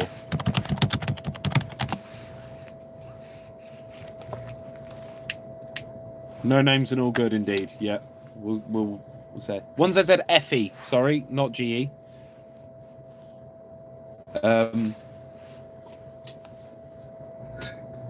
3GSE for the 2-litre. Very probably, yeah. These were 1.8s VVTi. Wiped the camshafts.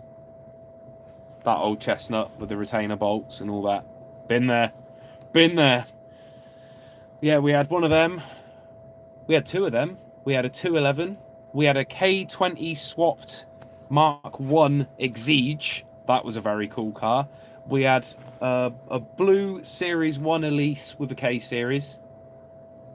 We had a 211 with a supercharger, and we had a V6 Cup R 3.5, the truck engine basically, 3.5 V6. Oh, I'm glad I didn't totally cock that up there. Yeah, so ZZV and the 1.8.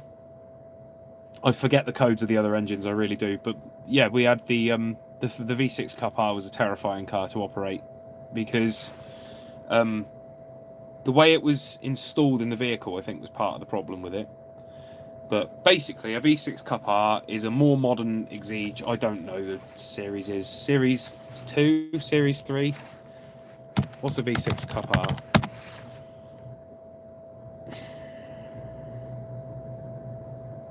Yeah, it was a fairly new car at the time. I remember that. 2014 seems a bit too new.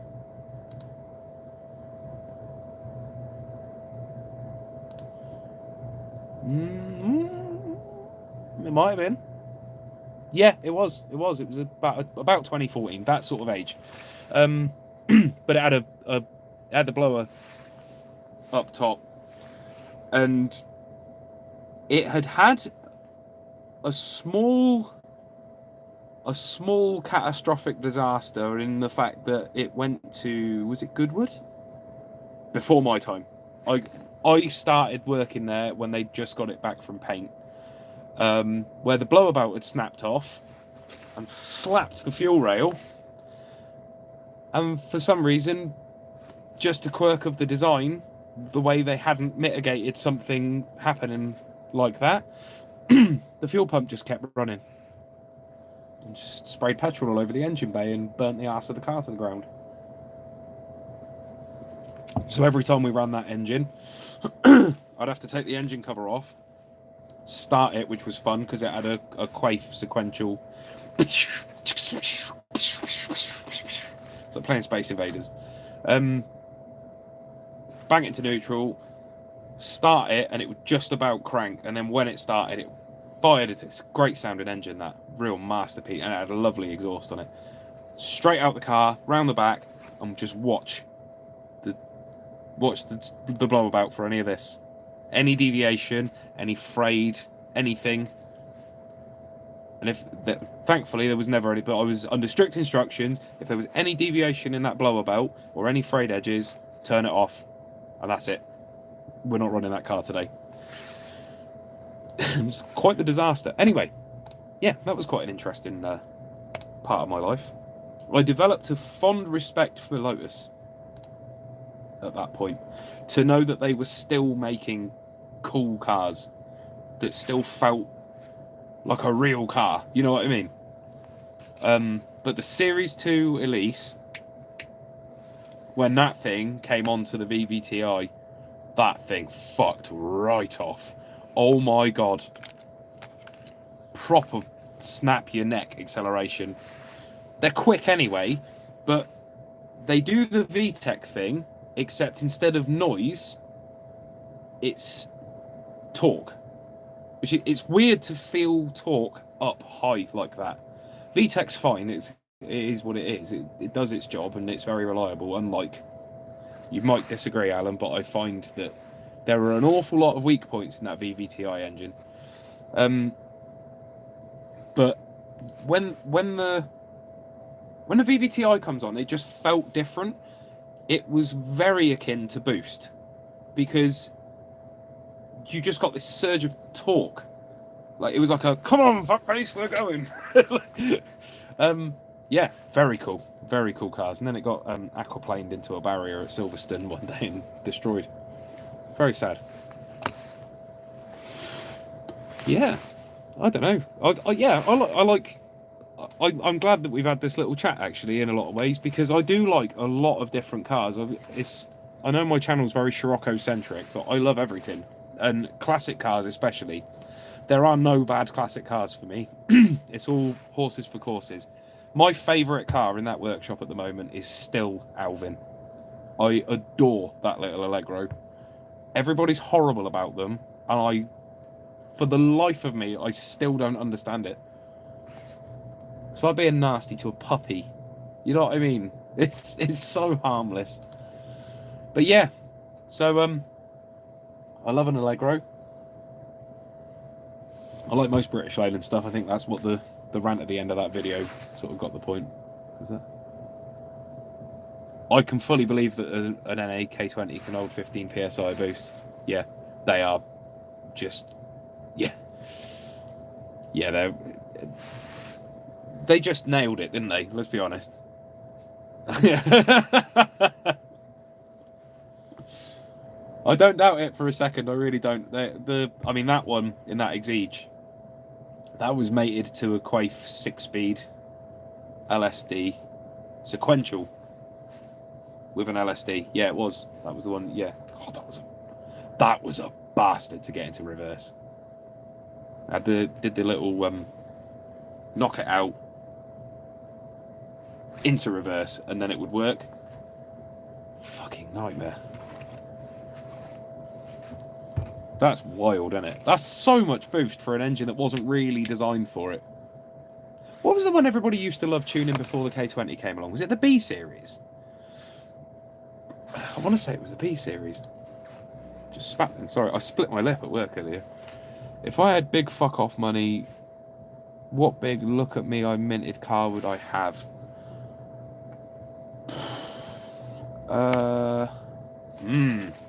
If I had fuck you money, what car would I own? Wow. That's it. V16. I don't know if I would have look at me I minted cars, to be honest with you. Luxurious vehicles. What luxurious vehicles does Kyle like? That's a really solid question.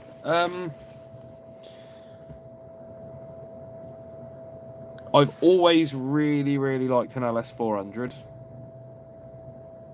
An M336. CV. Very nice. I would absolutely love a Sharknose 7 Series. I've always loved them. My dad had one. I like the 635 CSI, but there's something about a wafty barge. That's cool that they're still being drag raced in the US, for sure. I've got major respect for Honda engines in general. They take such a. It goes back to the thing we were talking about earlier with the micros and things like that. They take such a bollocking. I like an E36. What was that one? 2000 GT. Yeah, that's a very nice car as well. I don't know. I've never liked cars that extol wealth. My least favourite vehicle on the face of the earth is anything with a Rolls-Royce badge. All just disgusting. Tasteless, horrible, arrogant, nasty big cars for nasty little people. I've never seen someone sure of themselves who treats people with respect driving a Rolls-Royce. Ever. Last one sold was like 5 mil. Jeez, that's wild. Wafty barge sounds like a shade of paint of Farrow and Ballsack. Wafty barge. Yeah, I've had my living room done in wafty barge. It's pretentious. Yeah, I don't know, man. I've never really bought into the whole supercar Bugatti thing. There are some 80s supercars that I think are cool. Whether I'd own or drive one, I really don't know. I think the closest thing I would go to for an attention-getting car, not an attention-seeking car, because I don't like to be noticed. I really struggle with people. Not people. That's wrong to say that. What do I mean? I struggle when there's lots of people around.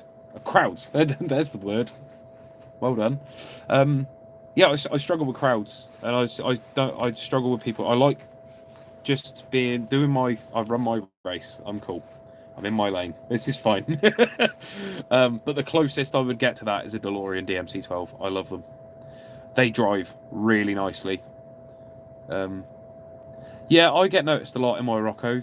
To be honest with you, I love it so much I could never part ways with it. So I get it. You guys might get it if you own a Rocco.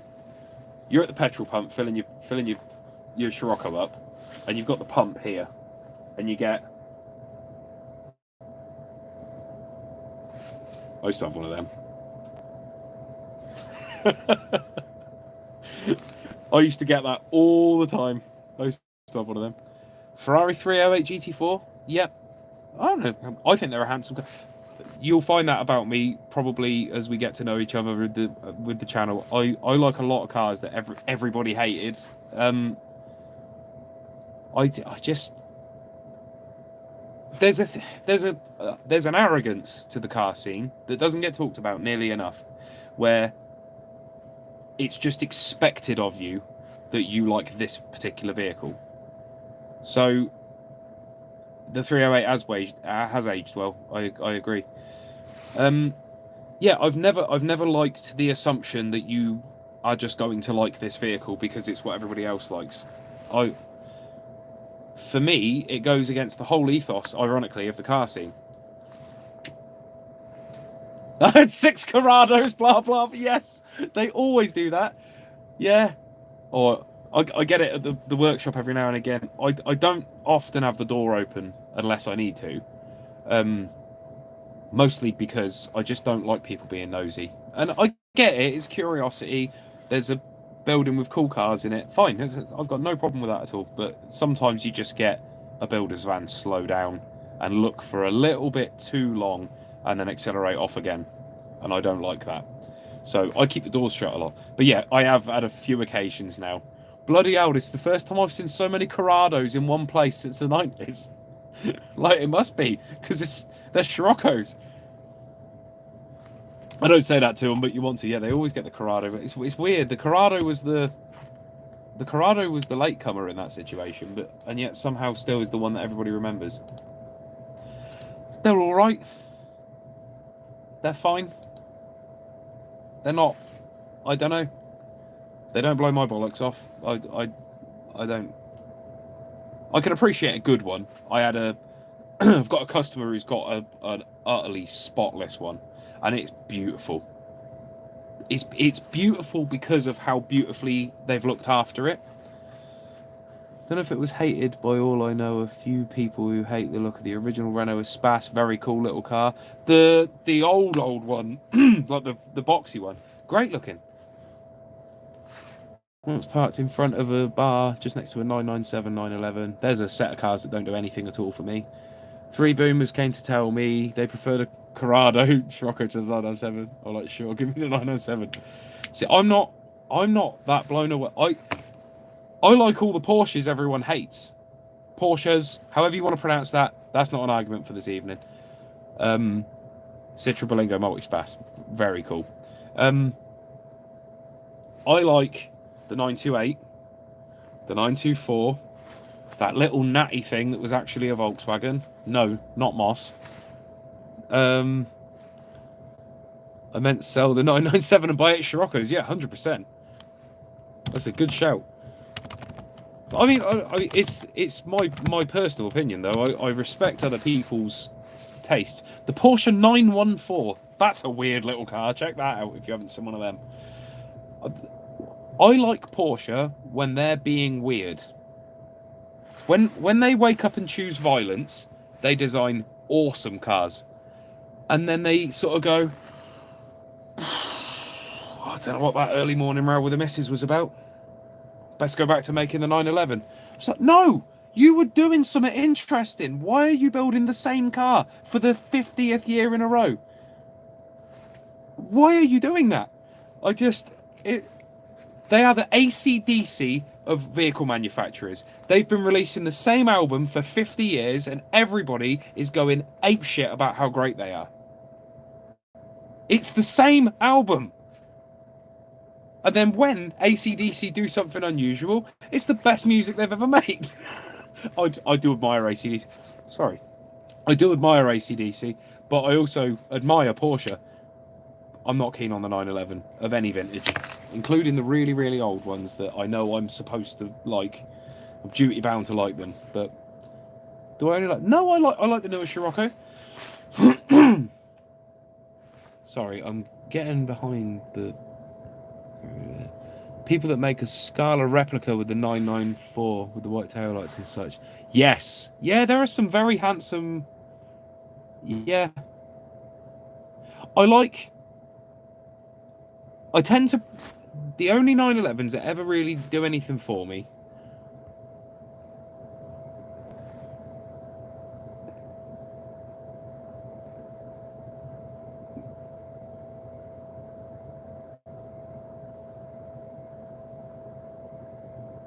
I just have completely lost my train of thought. That was really stressful.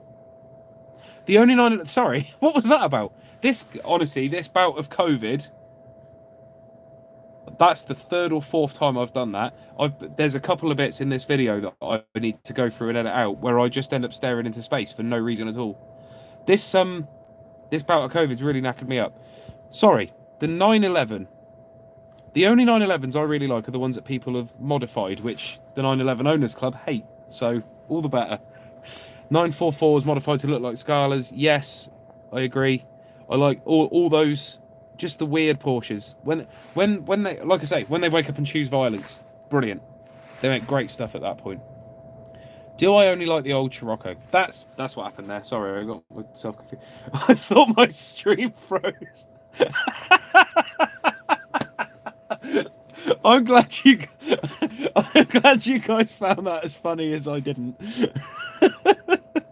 That was really stressful. Oh, I get so anxious in situations like that. I just locked up. Shit and brick. That was a. I would have the worst I've had at all when I'm actually talking to a group of people. It wouldn't be when I'm in an empty building on my fucking own, ranting to myself like a lunatic in front of a camera. No, it happens now in an empty building on my own, ranting to myself like a lunatic, but with feedback. Oh dear me. Right, where was I? Sorry. Do I only like the old Scirocco's? No, I like the newer Scirocco. I didn't like them when they came out. I have a tendency to not be keen on a car when it's first released, and then I get used to them. But the new Scirocco, I don't like calling them that. They're a Mark III Scirocco, and I think it's rude not to call them a Mark III Scirocco because it puts owners of Mark IIIs over there somewhere, and they aren't. And they're just as welcome at the register meets as the Mark I's and the Mark II's. And Corrados. We welcome Corrados as well. No, cool car. It follows the philosophy of the original Scirocco when you think about it. It's on the golf plat. I still can't get over that freeze up then. That is really embarrassing. Shit. They sit on the same platform as the Golf. Albeit with the Mark II, it was the earlier one. They sit on the same platform as the Golf with a cooler body on it, in my humble opinion. Yeah, there's nothing wrong with the Mark III Scirocco, I don't think. It took me a minute to get used to them, but I always sort of quite liked because we were in the pits then. That was bad.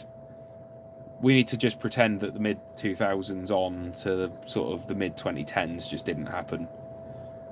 The Mark V Golf has aged like a fine milk. It's bad. Like, I didn't like them when they were new. I don't like them now. That's normally a sign that I wasn't keen on the design to begin with. The Mark VI is all right, but the Mark VII is when they seem to start to get their shit together. And then the Mark VIII happened, and for some reason its eyebrows slid down its face. It's a nerdy point I wanted to make. Sorry, I'm getting behind again, guys. That lockup really screwed me up. Audi 80 Saloon with the 5-pot is a gorgeous looking car. Yeah, they're quite nice. I know exactly why you're saying about that because I love the Scirocco. I do find those Audis. I have a love-hate relationship with those Audis. Have I got a controversial statement for you? I've always found the Audi Quattro to be an awfully overrated car. There, I said it. Oh, nobody stop watching. I'm going to say. Right. They're cool. Fine. I get it. Of the vintage as well. Very cool. But they are bordering on Sierra Cosworth levels of overrated. I like Sierra Cosworths and I like the Quattro. Now, I didn't. I used to hate them. Then I worked on one and now I understand them a bit better. The one I worked on was a very nice one as well. Very low mileage, all original. And I get them. But yeah, I also, obviously, as I've been saying this whole time, I respect anybody's opinion on vehicles. Liking cars is like liking music. I don't think anybody should be given shit for liking a band, and I don't think anybody should be given shit for liking a car. I love the Austin Allegro. I love Princess I.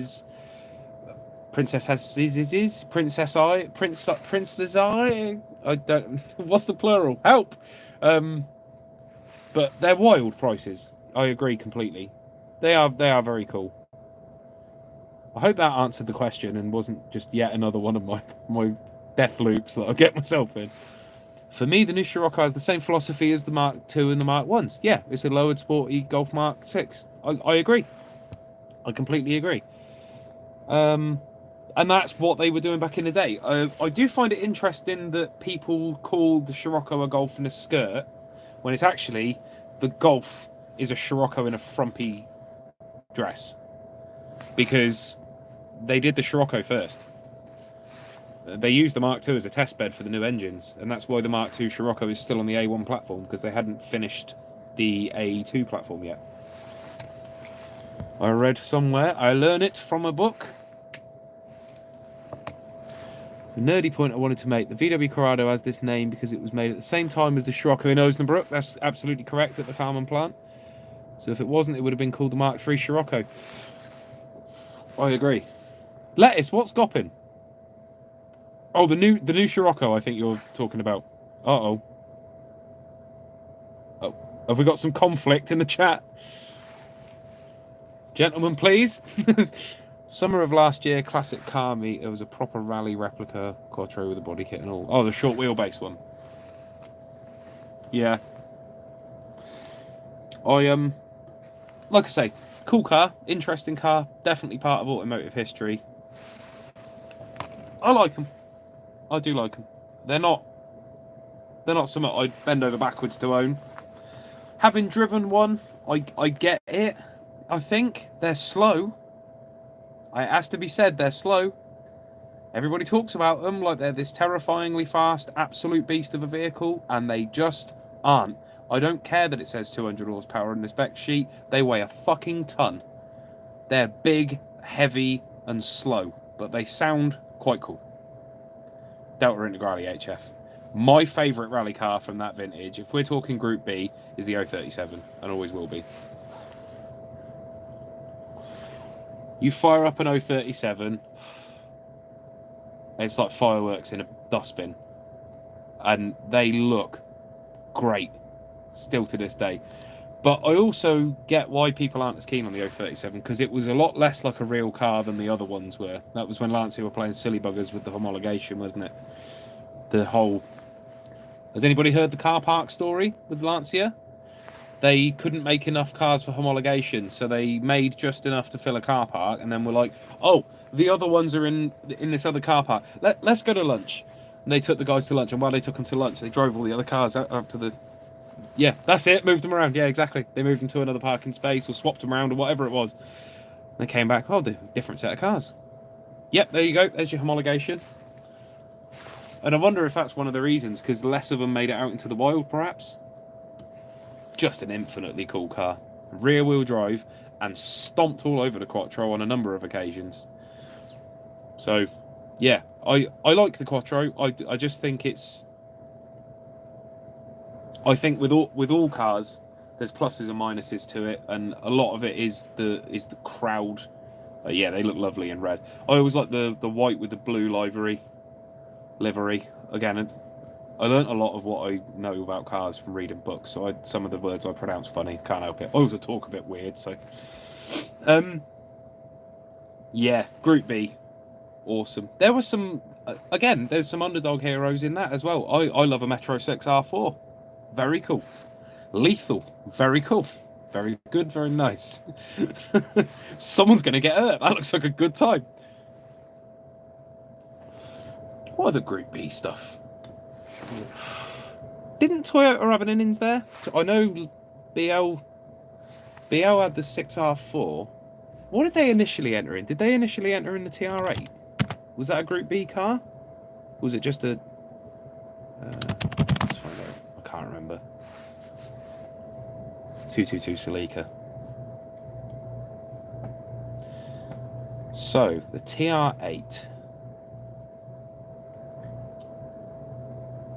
Oh, the TR8 was a Group 4 car. Why have I got some cognitive dissonance there? That doesn't feel like I just said the right words. Was it?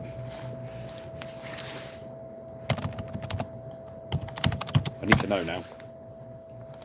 Oh no. I'm locking in on this today. That was a Group B car.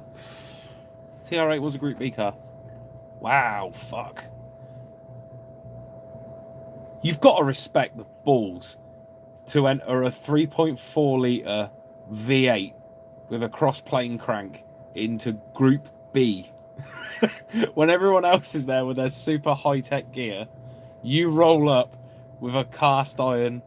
Well, it wasn't actually, in fairness, it was all aluminium, wasn't it?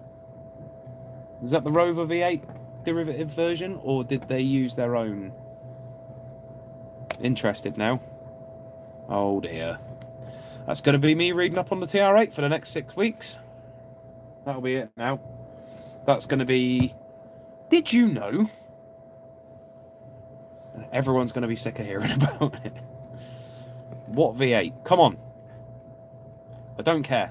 Not interested. What engine?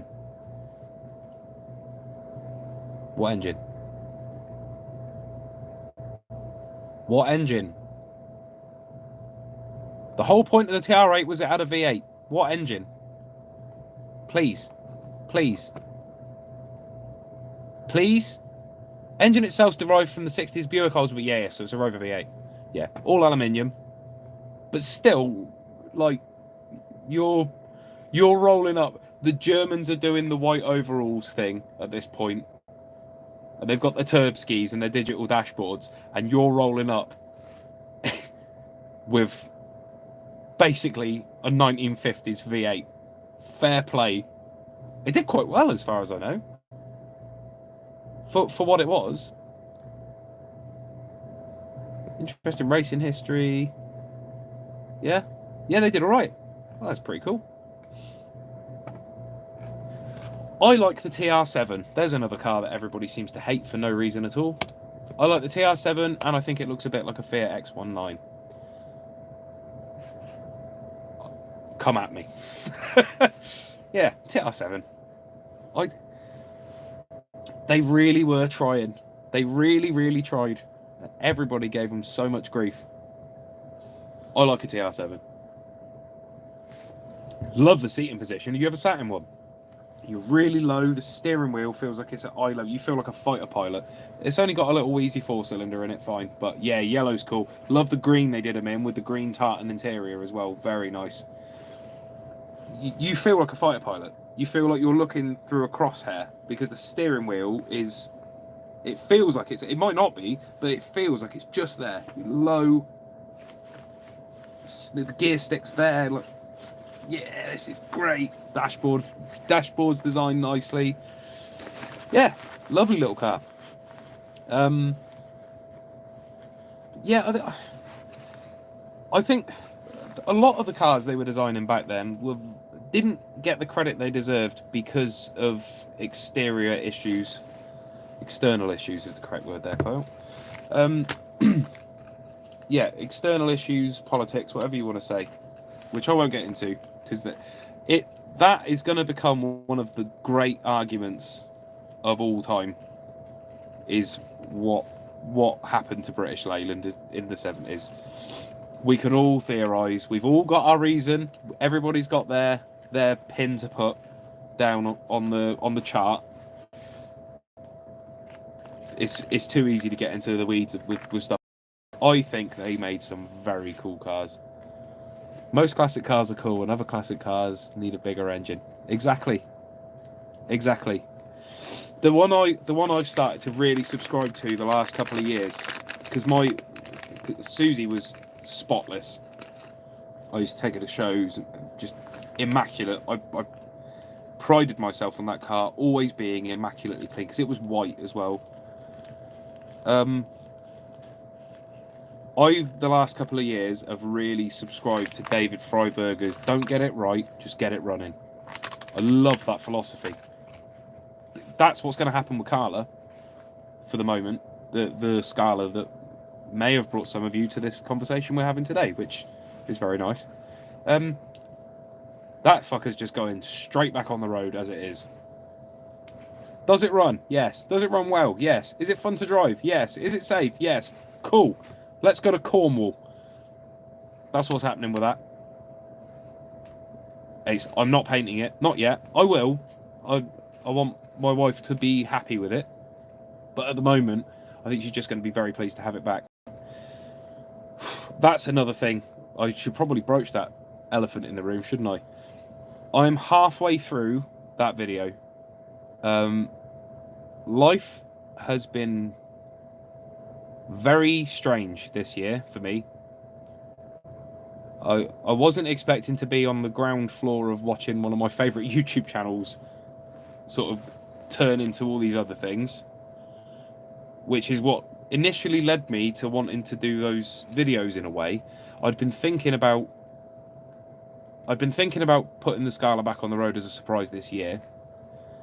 And then when we got Moss up and running, that was like the tail end of those car throttle videos. I was like, I need to do the Scala this year. I've got to do something with it. And basically, at that point, I was like, it would be quite funny to be able to show my wife the process. And I started filming that, and then I just ended up. I sort of never stopped making videos at that point. It actually feels odd to me now working on cars without my phone being there. there'll be quite a few videos that I probably film that I go, that didn't really work. But I'm always filming everything. I have to come home every night and put the footage. So I've just realised my hair looks like I've got a pair of buns like Princess Leia. I come home every night and take footage off my camera and put it all into folders. But yeah, with the Carla videos, I wasn't I'm doing the thing again. Sorry. With the Carla videos, I wasn't expecting what happened at the start of the year to happen, and I fell in love with Moss. That I love that car to pieces. Still do. I've may have seen another 924 sat forlorn in somebody's garden in the worst colour, which is that horrible piss yellow gold colour, just looking really sad. I'm very tempted, but not yet. I've got too many others that I owe my time to first as far as my projects. So if it's still there in a year or so, maybe. But that was when I was like, I need to crack on with the Scala. This was so much fun. And then in the meantime, I was actually still doing property maintenance until April of this year, and I hated it. All letting agents are bastards, even the nice ones. They never want to pay you. Nothing you do is ever good enough, even if it's done to an impeccable standard. And then they've got that one slug of a handyman that's been helping himself to coffee in the office for the last 10 years, who goes and bodges everything and does a shit job, but he can do no wrong because they know him. It's a horrible, insidious industry. And I gave up on it in April, shut the business down. 10 years I've been doing that. SkyRocket was terrifying to do as a job, to go full time with it. And to now have my own unit, that brought a whole new level of stress. I don't regret any of it, but needless to say, sadly, very much like when Carla first ended up sitting there in the first place, life's gotten in the way. But it is in the forefront of my mind. My first car is sitting on my driveway, and I'm doing nothing with it until Carla is back on the road. I'm not going to get that whole sort of project. What do they call it? You know when projects just escalate out of all proportion? Feature creep. I'm not going to get that where I'm dicking around with two white Scirocco's at the same time that have both been off the road, and they're both my personal cars. Carla is the only personal car I'll be getting on the road, and once that's done, we'll then move on to something else. Do a trip vlog. Yes, 100%. I will definitely do a trip. Do I want to give anything away about this? Because it's going to be a long time. I'd say it's going to be it's going to be a little while. So do you guys remember the Bedford Rascal video? My friend Farmboy is one of my oldest and dearest friends. I've known him since we were knee-high to a grasshopper. We got that Bedford Rascal running. It has been sat since. He's done bits on it, but, you know, it was sort of over to him, but also there were a few bits that we needed to do together. And we chatted about making a video on the Rascal again. And it's a sweet look. I give him shit about it, because of course you do. He's my oldest mate. When are you going to get rid of that rotten piece of shit and all that? And he does the same to me. We're horrible to each other, really. But it is a great little van. Anyway, the plan for part 4 of the Carla series and why it's taking so long is life's gotten in the way. Can't help it. But my idea for this video, and it's what's going to happen because I've already filmed the intro and I'm not doing it again. I'm going to get Carla over to my unit. I'm going to get the Bedford Rascal over to my unit. Round the back of my unit is the best MOT station I've ever gone to. They are so thorough and so reasonable, which is what we need. The cars have been off the road for a long time, and they came off the road because they weren't in particularly great condition. Plan is do the last obvious bits. Not going to go mad. Neither of us have got any money to expend on these projects. We're not going to go mad. We're just going to, like, brakes, lights, wiper blades, emissions, just quick stuff, no jagged edges, no hand grenades on the passenger seat, all that stuff. take them around to the MOT station around the back of my building, separately, on the same day, bring them back around the front of the building with our fail sheets, because let's not kid each other. Right, what did yours fail on? Mine failed on that. Mine failed on this. Okay. Well, that was all our money for an MOT, because it will be. I guarantee it. I'm gonna have to save up for the MOTs. That was it for the funds for an MOT. So we've got 10 days to get both of these cars through their MOT. Game on, and we're gonna help each other. It's a challenge. It's a challenge, but we're gonna help each other instead of a competition. It's just gonna be because they're both gonna need a lot of work. So we've got 10 days and only each other's help to get these things for an MOT, and then we'll road trip them somewhere. So Farm Boy's Bedford Rascal originally came from Sandwich in Kent, which is actually quite a long drive from me. It's a long drive, but not such a long drive that... Sorry.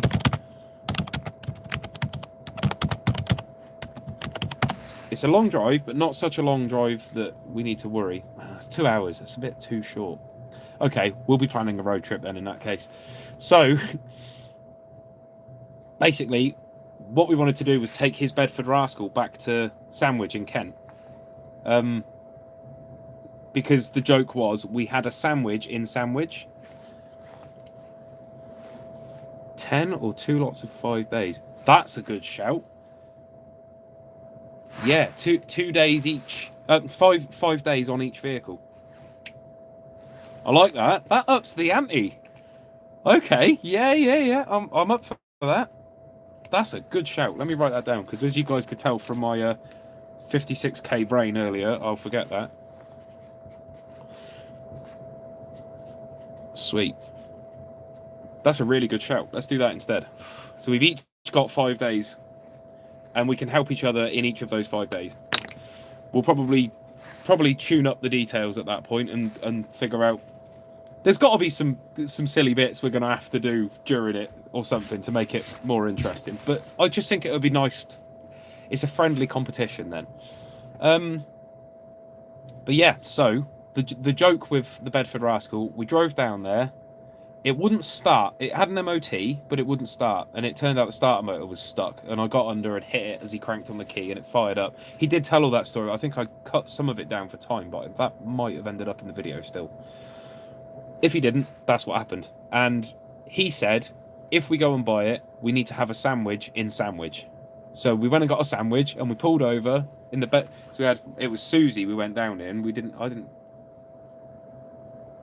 I don't think I had Carla at that, or I did, but she wasn't on the road. Rocco, Bedford Rascal, every bolt snapped equals a shot. That's a good shout. Christ. I'll be getting an ambulance home after that. Hot sauce, yeah. Oh, a shot of hot sauce would be brutal. And then straight back to work as well. You're not allowed time to recover. No drink. But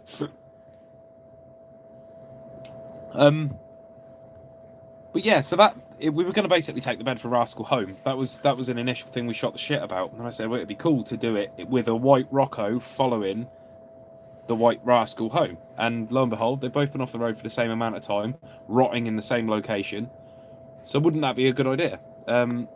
That's why it's going to take a little time, basically. Life's gotten in the way of the project in general, and there's now a bit more to the project. But I feel like, and this was the reason for my little questionnaire at a couple of months back. Do you guys mind if it's taking a long time to put a video up? Because basically, I think this is going to be a really cool, entertaining video. I don't know how long it will be. Probably, well, when all's said and done, it's got to be about 45 minutes in it, because I've got about a 15 to 20 minute video of us getting Carla mostly ready. Yeah, pretty much mostly ready. I think I won't give it away. We're pretty much mostly ready, but there's still some bits. And the Rascal, we got it running back whenever I did that video, and Farmboy's been doing bits on it since. So there'll be the final push for the MOT, then the MOT, then the work, then the road trip. But I don't think it will work if we don't put the road trip in the video. I think it needs to just be one good sized video. So yeah, honestly, just your comment then, Lettuce, like, it means the world to me, because like I've had a consistent sort of 5 to 6 people watching this whole time, and it's such a weird feeling that anyone gives a shit at all, least of all people actually outwardly are encouraging. So yeah, it's really lovely, and that's why I want to do that video and do it justice, because it's where I started. I've obviously got videos from years back, but when I started doing this sort of stuff, it's when it started, and I want to, if I'm gonna finish that set, getting the car back on the road, there'll be other videos where I do stuff on it, maybe my how-to, because slow down, there'll be yeah, so when I'm doing my how-to videos, because I want to try and get out 2 videos a week if at all possible. The first one will be the current project, so at the moment it's Project Storm. The second one will be just any old shit, really, a vlog. I say any old shit like I'm just going to pump it out. What I mean is it's like anything goes.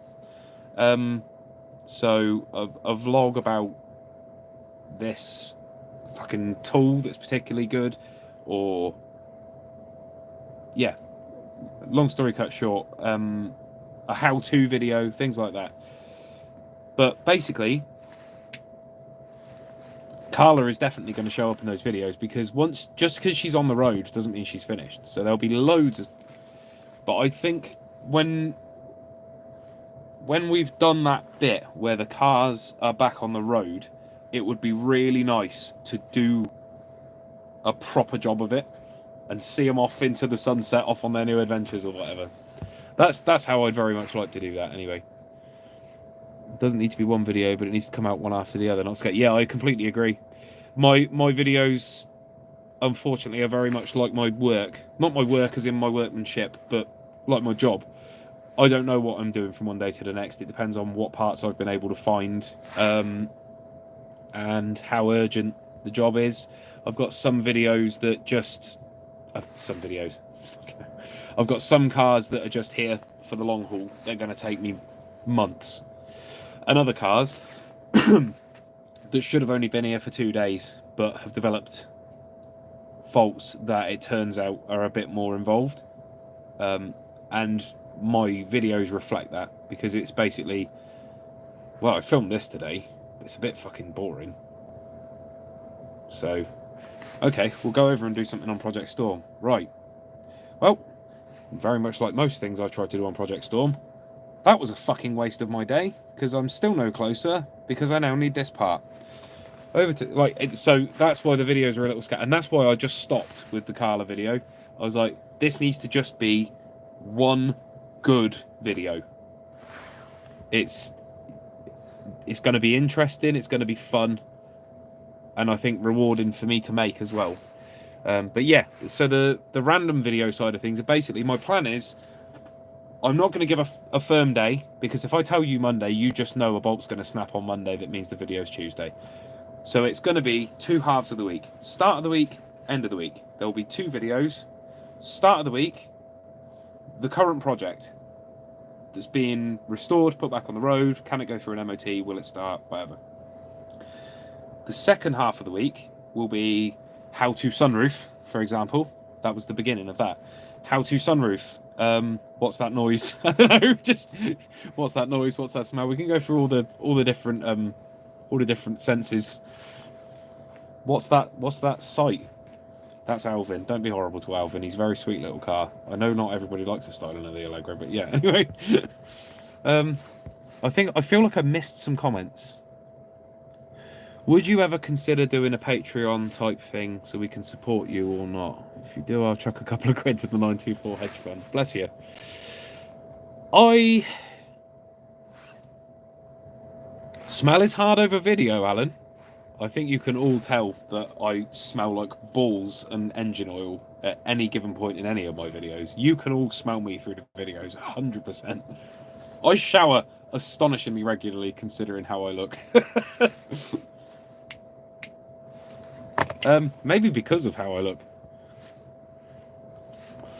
What's that taste? Yeah, maybe that's how we find out what the patch is under the storm, right? I think I'm just going to have to go in. I'll have to pick the right flavour of Dorito, though. The Patreon question. Algorithm likes longer videos, routinary ones every X time, for example, once every 2 weeks. Yeah, I agree completely. That's why I'm trying to get better at more regularly putting videos up. But I also don't want to just fire any old shit at you guys. I don't want to insult your intelligence or take advantage of the fact that you very kindly tune in to basically every video. I've noticed a small but dedicated crowd of people that I am so grateful for. They show up every video, and it is the coolest shit because it's like catching up with mates at the pub. I love that. It's awesome. And I don't want to insult you guys by just being like, here's the same thing I released last week, but this time it's another car. That just seems like a really lazy way to make videos. And that's why sometimes my videos do take a bit longer, because like with the storm, I hit a snag today. This video was meant to be out. Well, I don't even know what the time is. Oh shit, it's 9:25. Whoops. I haven't eaten. I should probably head off in a little bit, so we'll probably start wrapping this up. Yeah, so where was I? Yeah, so the storm video was meant to be out tonight. I've got 7 hours of footage I need to traipse through, and I haven't even finished what I set out to do at the start of the video because of how badly today's gone. So, yeah, that's why it's sometimes a little bit sporadic. And I hope it comes across as that I am trying to make the best. I know my editing's not great. I feel like it's getting better. I've got the mics as well. That's been a huge boon. Audio is... Being a former sound engineer, the fact that the audio is so bad on my earlier videos is just... It grates to the point I can't watch them. So those Moment mics have been incredible for the money I paid. They were refurbs. I ain't got much free cash, if that makes sense. They were refurbished. I paid £35 for them, plus a little bit of delivery. They're fucking brilliant. Absolutely brilliant. The battery life is like nothing I've ever come across. They always pair. They never struggle to synchronize. They're brilliant. But anyway, look, I just want to make the best videos I can with the resources I have at my disposal. But sometimes that does mean that there is a bit of a delay. As for the Patreon thing, I do get there eventually. Sorry. I hadn't really given it much thought. I never really liked the idea of a transaction that only goes in one direction. Personally, I like doing something in return for money, if that makes sense. So, for example, granted, I had to go out there and find it as far as the research into Peerbergs, but the research into Peerbergs, I spent months on a forum and months trawling the internet. I found all these. Have I got them here with me, or are they at the workshop? They're at the workshop. All these old workshop books, most of which are in German. So I then had to go through and find out what the German meant to figure out what they were meaning by. I can't pronounce German very well. I'm not being racist. It's more of a self-consciousness thing on my part, to be honest. I put a lot of work into it, but I got that information free of charge, and there was nothing for me to give back to that hat. There was nothing for me to chuck into the hat. I couldn't buy someone a beer for that information. I'm never going to meet Rob Johnny in real life. You know what I mean? That's Welsh, mate. Whoa! I'll leave you to deal with that one, Lettuce. Oh dear. That's a faux pas. Oh dear. But yeah. That's Welsh, mate. Jeez. So yeah, so Echo Days, what you just said about getting the videos, that was my way of, okay, I've been at the top of the funnel and I've sort of funneled all of that information into what I would consider something of a functional brain. It can turn noise into words. Maybe I'll have a crack at seeing if it's helpful for anybody else to find out how these carbs work, because there's so many people just shitting all over them. And that's, so I'm getting off topic, but what I mean is the Patreon thing would be cool, I think, but I think it's not. I would have to feel like I'm providing you guys with enough entertainment and service and information to then ask you for money for it, if that makes sense. It's a transaction I'm open to, but I don't think I'm there yet. I don't think I make videos reliably or regularly enough that are of a high enough quality yet to ask people to give me money for them. That's the way I look at it. Obviously, to earn some money from YouTube would be wonderful. Patreon is the same as that to me. I'll be earning some money from my content on YouTube. People are chucking some money into the hat. Thank you for. It's like buying a ticket to the cinema or whatever. Do you know what I mean? It'd be a lovely feeling to make some money from this, because it's a fucking lot of work. I know it doesn't look like it, but it's a fucking lot of work. Like condensing 7 hours of footage of yourself, who you don't get on very well with, rambling at a camera and trying to condense that to the point where it's entertaining. And my metric with like the bits, like when I sneezed into my own face on the sunroof video and the sponsor in the storm video, my metric for that is, if it can make me laugh, then it will probably make someone else laugh, because I think I'm the unfunniest fucker that's ever lived.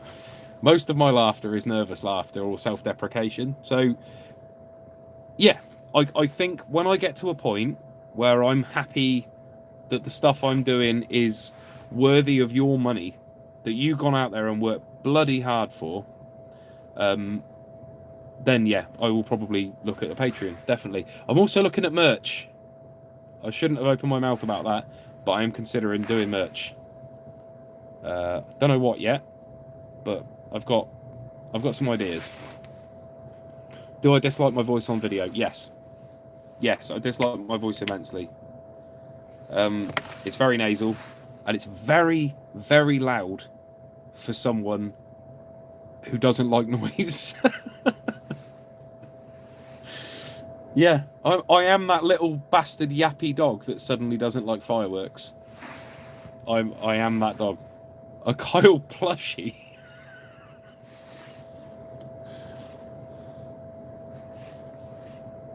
There's already one out of there. Just dip a Jigglypuff Pokemon plushie in some engine oil and kick it around a brewery for a couple of hours. There you go. Yeah, so I had an idea. I did have an idea for a hoodie, but I think it was too much of an obscure bit for anybody to find interesting. Shirts are cotton. Yeah, I mean, I've got to look into all of that. So one of the ideas I had was when I discovered that Alvin's axle mount was wrecked.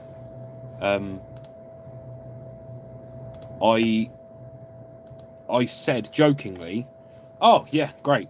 I'll just go on allegrosource.com and get one of them." Like, I made it out like it was basically a piece of piss to get hold of them. I had to phone round. I had to phone a dude. I had to phone a dude who gave me a number of another dude and phone that dude, and then phone him back because he wasn't near his computer, and then phone him back again the next day because I forgot, because I got busy, and give him all my information. And he sent me his bank details, and I had to just trust. That's how desperate I was for those parts. That's how rare they are. So the allegrosource.com thing was a bit of a quip about, this is going to be a fucking nightmare to get these parts. And in my head, for some reason, I had this mental image of like a Heinz bottle with a label on it with an Austin Allegro sauce, like the condiment. And something about that just made me really, really giggle. But yeah, that was one of them. The other one I had an idea for was clothes pegs. You know, the wooden clothes pegs. People always hold their choke cables out with a clothes peg. And I always had the idea of putting my number on one side. Basically, if this gets boring, call this number, and on the other side, SkyRocket Automotive. So yeah, there's ideas. They're floating around there, but we'll see. There's been some cracking suggestions in the past. Someone said on the Pandora video about me losing my happy thoughts. Oh, the stream dipped out then. Guys, genuinely, I've never done a live stream before on YouTube. This was open to people being real scumbags. Had some more British car memes on the bottle and sorted. Yeah, 100%. Like Marina mayonnaise. Maybe I'll do a range. Oh, wouldn't that be cool? I'll do a range of different sauces with different British Leyland cars on them. That'd be wicked. Allegro sauce in the middle and then like Marina mayonnaise. Oh, that would be really cool. Food for thought there. This has been genuinely great fun for me. Wait, that was me on the Pandora video. Yes. Yeah, that's the one. I'm losing my happy thoughts. That's from Peter Pan, I think it is. You have to keep your happy thoughts in order. Write that down. Thank you, Alan. Yep, write it down. Different sources. This board on my desk is going to look like the ramblings of a nutcase. Different sources, 2 times 5 days, and then it's just part numbers here. Different sources. T-shirt.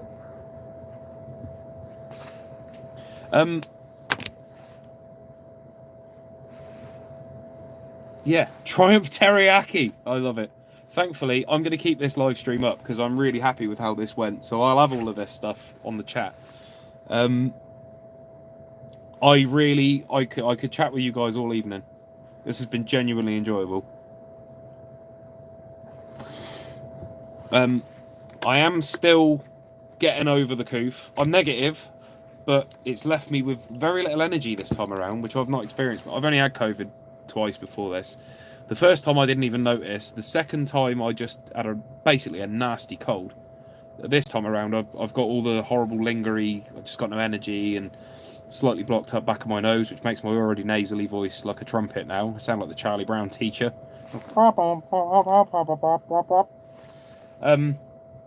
So I'm knackered and I really need to go and have some dinner. I'm going to see my bloody wife as well because it's 9:30. Poor woman. I genuinely don't know how that woman puts up with me just being down in my workshop late in the evening for no reason because my brain doesn't work right and I just end up getting like really sidetracked on stuff.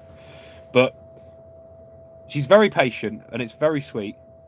And I'm going to go and see my wife and have some dinner and get a really good night's sleep because I am knackered.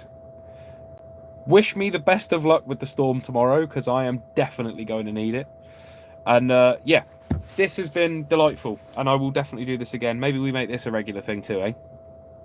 Maybe 2 videos a week and a live stream every fortnight or something, or a monthly check-in, see how everything's going with everybody. That could be really cool. Thank you so much for sticking around. I can't believe anybody was interested in chatting with me for this long. It's been great fun. Thank you very much. Vandenplast vinaigrette. Guys, honestly, this is the bollocks. Good luck with the bolts. Yeah, I'm going to need it. It's just been headache after busted knuckle after headache. Right. Have a wonderful evening. Thank you very much. I really, really hope to get the storm video out tomorrow. If I don't, I'm sorry, but it has just been a bear to work on. So, yeah, cool. Cheers, everyone. I'll see you again. How do I hang this thing up? Oh, no. Yes, I'm sure I want to stop streaming.